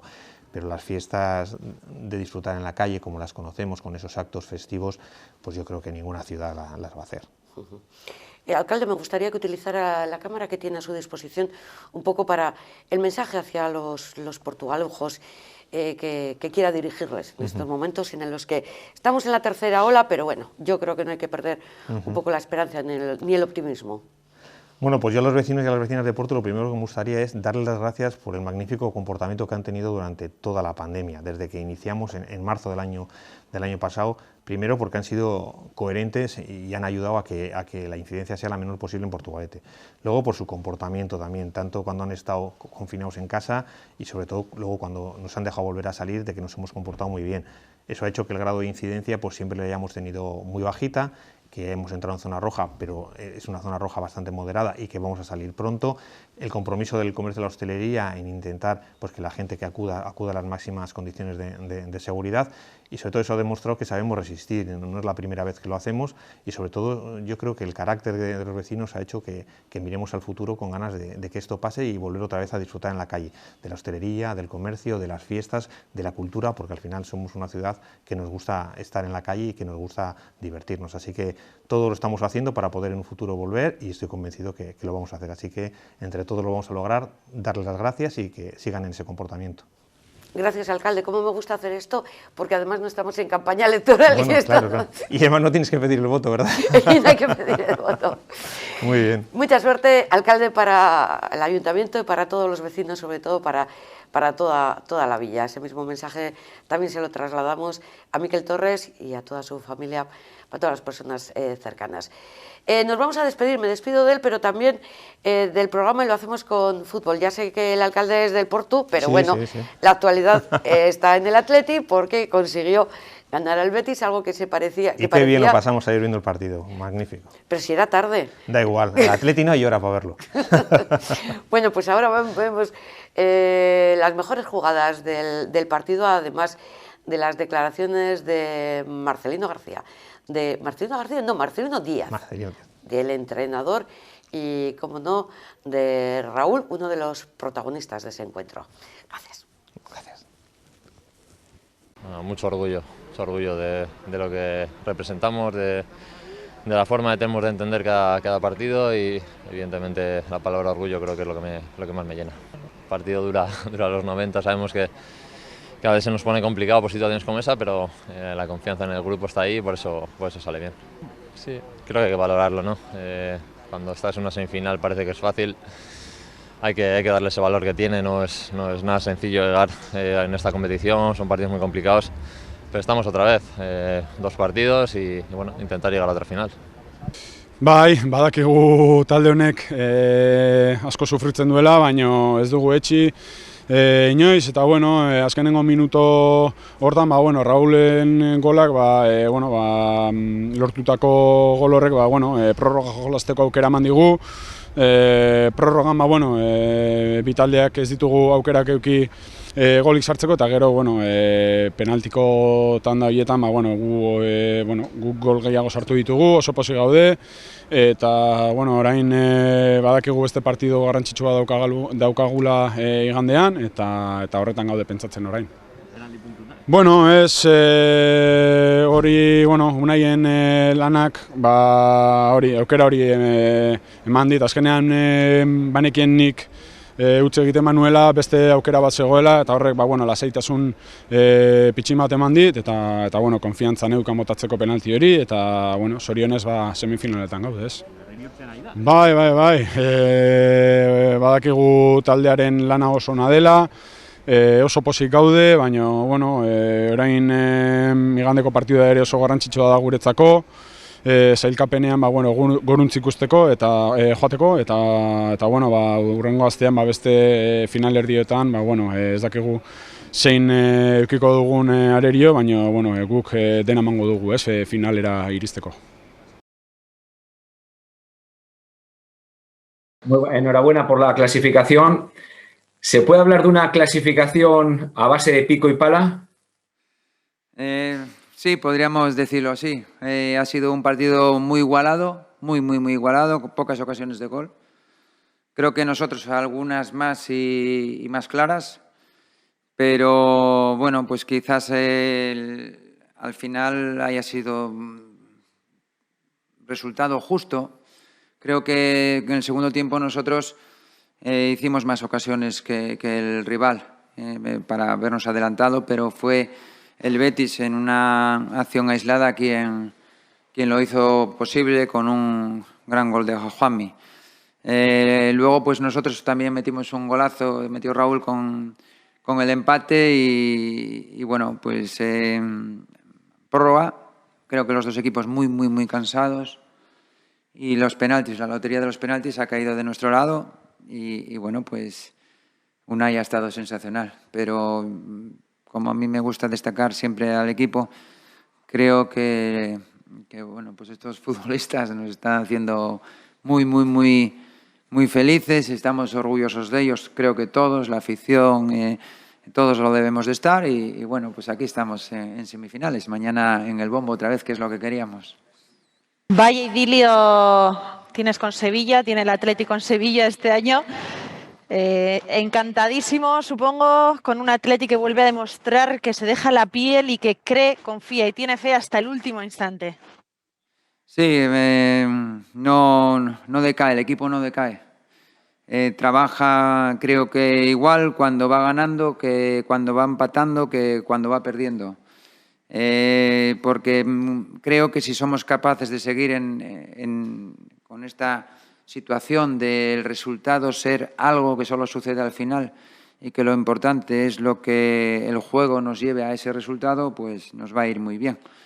Y bueno, pues creo que los jugadores dejan todo, se ilusionan, compiten, quieren ganar y esa actitud ganadora con convencimiento además pues les lleva a lograr grandes resultados. Sorionak por el pase a semifinales. No sé qué se te ha pasado por la cabeza justo antes y después de marcar Raúl en el 93. Ya se habla de la flor de Marcelino, casi un jardín botánico, ¿no? Bueno, pues mira, vale más tener suerte que no tenerla. Pero reducir a eso pues el trabajo de los jugadores me parece bastante simplista. Pero bueno, yo entiendo a cada cual. Creo que hasta ese último minuto habíamos tenido precisamente no mucha suerte porque el rival no nos había tirado a puerta hasta la jugada del gol. Y creo que nosotros, con la oportunidad de Yuri y la de Marcos, tuvimos, sin tener grandes ocasiones, ni unos ni otros, las más claras del partido. Bien pudimos haber metido el gol en cualquiera de esas situaciones, habernos puesto por delante y bueno, pues el resultado o el partido adquiere un cariz diferente, pero bueno, yo entiendo a cada uno. ¿Que tenemos suerte? Pues bueno, ojalá siga de nuestro lado. Y si tengo suerte yo, pues fenomenal. Así pues hay que seguir, provocando que la suerte nos acompañe en el futuro. Pero me parece que hoy, si el equipo rival se excusa en la suerte para este partido, pues bueno, creo que no se ajusta a lo que se aconteció en el terreno de juego. Gabón, Marcelino, lo primero es Sorionak por la clasificación y sobre todo desde que has arrancado, ¿no? Hoy se cumple un mes de tu llegada al Atleti, has ganado esa Supercopa de la forma que la has ganado, eliminando al Real Madrid, al Barcelona, hemos dejado por el camino también a equipos complicados de la segunda B como el Ibiza y el Alcoyano, hoy al Betis. Siempre ensalzas a los jugadores, siempre has destacado la predisposición desde que has llegado, la ilusión, el hambre de este grupo, pero yo hoy te quiero preguntar por ti. ¿Qué parte de culpa tiene Marcelino en que el Atleti esté consiguiendo todo esto? Gracias, y Sorionak. Bueno, es que ricasco. Yo, suerte. El trabajo es de, bueno, hablando en serio, nosotros no creo que hacemos nuestro trabajo lo mejor que sabemos y podemos, intentando transmitir una idea de juego, partiendo de la organización, pero luego el desarrollo es lo difícil y el desarrollo lo hacen los jugadores. Por lo tanto, insisto, ellos son los verdaderos protagonistas de todo el mérito y todo el éxito que este equipo está consiguiendo. Ellos con su trabajo, con su esfuerzo, con su juego. Y bueno, pues vinimos hoy aquí a jugar contra el Betis. Les dimos muy pocas posibilidades de meternos gol, muy pocas. Y nosotros también no generamos muchas. Nos hubiera gustado generar más, pero bueno, cayó de nuestro lado y estamos súper encantados de que así sea. Vimos los otros partidos, hubo otros 2 partidos que también se jugó la prórroga. Y eso indica la igualdad que existe en nuestra liga entre todos los equipos y que el mínimo detalle de para un lado o para otro decide los partidos. Pero repito, los jugadores son los verdaderos protagonistas y los que nos hacen felices y disfrutar a todos. Yo solo quiero decirle una palabra, a ver qué le parece. Triplete. Bueno, pues me parece muy bien, pero es que solo conseguimos un título y estamos en semifinales de otra competición. Ojalá. No vamos a decir que no, pero es realmente complicado porque ahora nos queda llegar a llegamos a una semifinal, partido seguro que 2 partidos muy difíciles, veremos quién nos toca en suerte y a partir de aquí pues otra final que es así que aseguro que vamos a jugar, a disputar. De momento estamos muy felices por estar en semifinales. Los 4 mejores equipos de la competición y entre ellos está el Atleti. Y después pues tenemos que descansar para jugar el partido del próximo domingo, que vamos a tener muy poco tiempo de descanso y tenemos que afrontarlo con el ánimo de ganar y separarnos definitivamente de los puestos de abajo e intentar acercarnos a los de arriba. Yo quería preguntarte por la baja de Iker Muniain y hasta qué punto crees que ha podido condicionar el desarrollo del partido. También a ver cómo le ves para el partido del domingo contra el Valencia. Gracias. Bueno, Iker es un jugador muy importante para nosotros, muy importante, que nos da mucho juego asociativo, progresión y elección de pase y finalización. Entonces, no está él, están otros compañeros, tiene una lesión. Mañana yo creo que se podrá concretar cuál es el alcance. Esperemos que sea lo menos posible y que antes, a ver si en poco tiempo ya está disponible para nosotros. Nos estuvo apoyando, fenomenal con todos sus compañeros y repito que ojalá mañana pues en las pruebas que se le van a hacer pues tenga un diagnóstico leve y eso nos posibilite tenerlo cuanto antes. Sí, Marcelino, yo te quería preguntar por las sensaciones, las tuyas en la banda y la de los jugadores luego en el vestuario, la emoción, ¿cómo lo habéis vivido y cómo están ellos, aparte de, supongo, físicamente hechos polvo se les ha visto, ¿cómo lo has vivido tú en la banda y luego en el vestuario con ellos? Yo, pues bueno, con preocupación en unos momentos, pensando en otros que vamos a poder ganar. En el tramo final, cuando nos meten ese gol a muy pocos minutos del final, pues a la vez siento que no es justo el haber recibido ese gol de acuerdo a lo que había sucedido en este segundo tiempo, pero el fútbol es así, es acierto, es definición, es gol. Luego pues metimos un golazo también nosotros, nos sirvió para ir a la prórroga y todos se van acumulando pues unas situaciones como acabas de comentar, pues de muchísima emoción, pero siempre con la ilusión y el convencimiento de que podíamos pasar, porque este equipo así lo demuestra en cada partido. Es muy difícil de batir, no se da nunca por perdido y entonces pues con esa mentalidad, con esa actitud, con ese coraje y con esa valentía pues es difícil o hacemos muy difícil e incómodo el partido a los rivales y bueno, pues ahora tenemos que seguir poniendo todos estos valores que el equipo está poniendo y además pues ir mejorando en aspectos del juego que seguro que también lo haremos. Yo te quería preguntar por los penaltis. ¿Cómo ha sido la elección de los lanzadores? ¿Has elegido tú? ¿Se han ofrecido ellos? ¿Cómo se ha decidido que lance Morcillo, un chaval que todavía no había marcado ni tan siquiera con el primer equipo? Y la actuación de Unai Simón, que llevaba un año muy regular y que en los últimos partidos está demostrando el nivel que le ha llevado a la selección. Háblame un poco de todas esas cuestiones. Ningún problema. Yo no he elegido ningún futbolista para tirar los penaltis. Ellos se han puesto de acuerdo y han decidido tirar esos futbolistas y en el orden que los han tirado. Unai ha estado un colosal, si paras 2 penaltis, es que estás o que resultas definitivo como así ha sido y no he visto ninguno. Ni los que ha tirado el Betis, ni los que hemos tirado nosotros. Así que a mí por el ruido sabía si metíamos o no y si el rival no metía, en este caso, o metía. Y bueno, pues mira, afortunadamente nosotros tuvimos un pleno de acierto y Unai pues paró 2 penaltis que significan mucho, es evidente.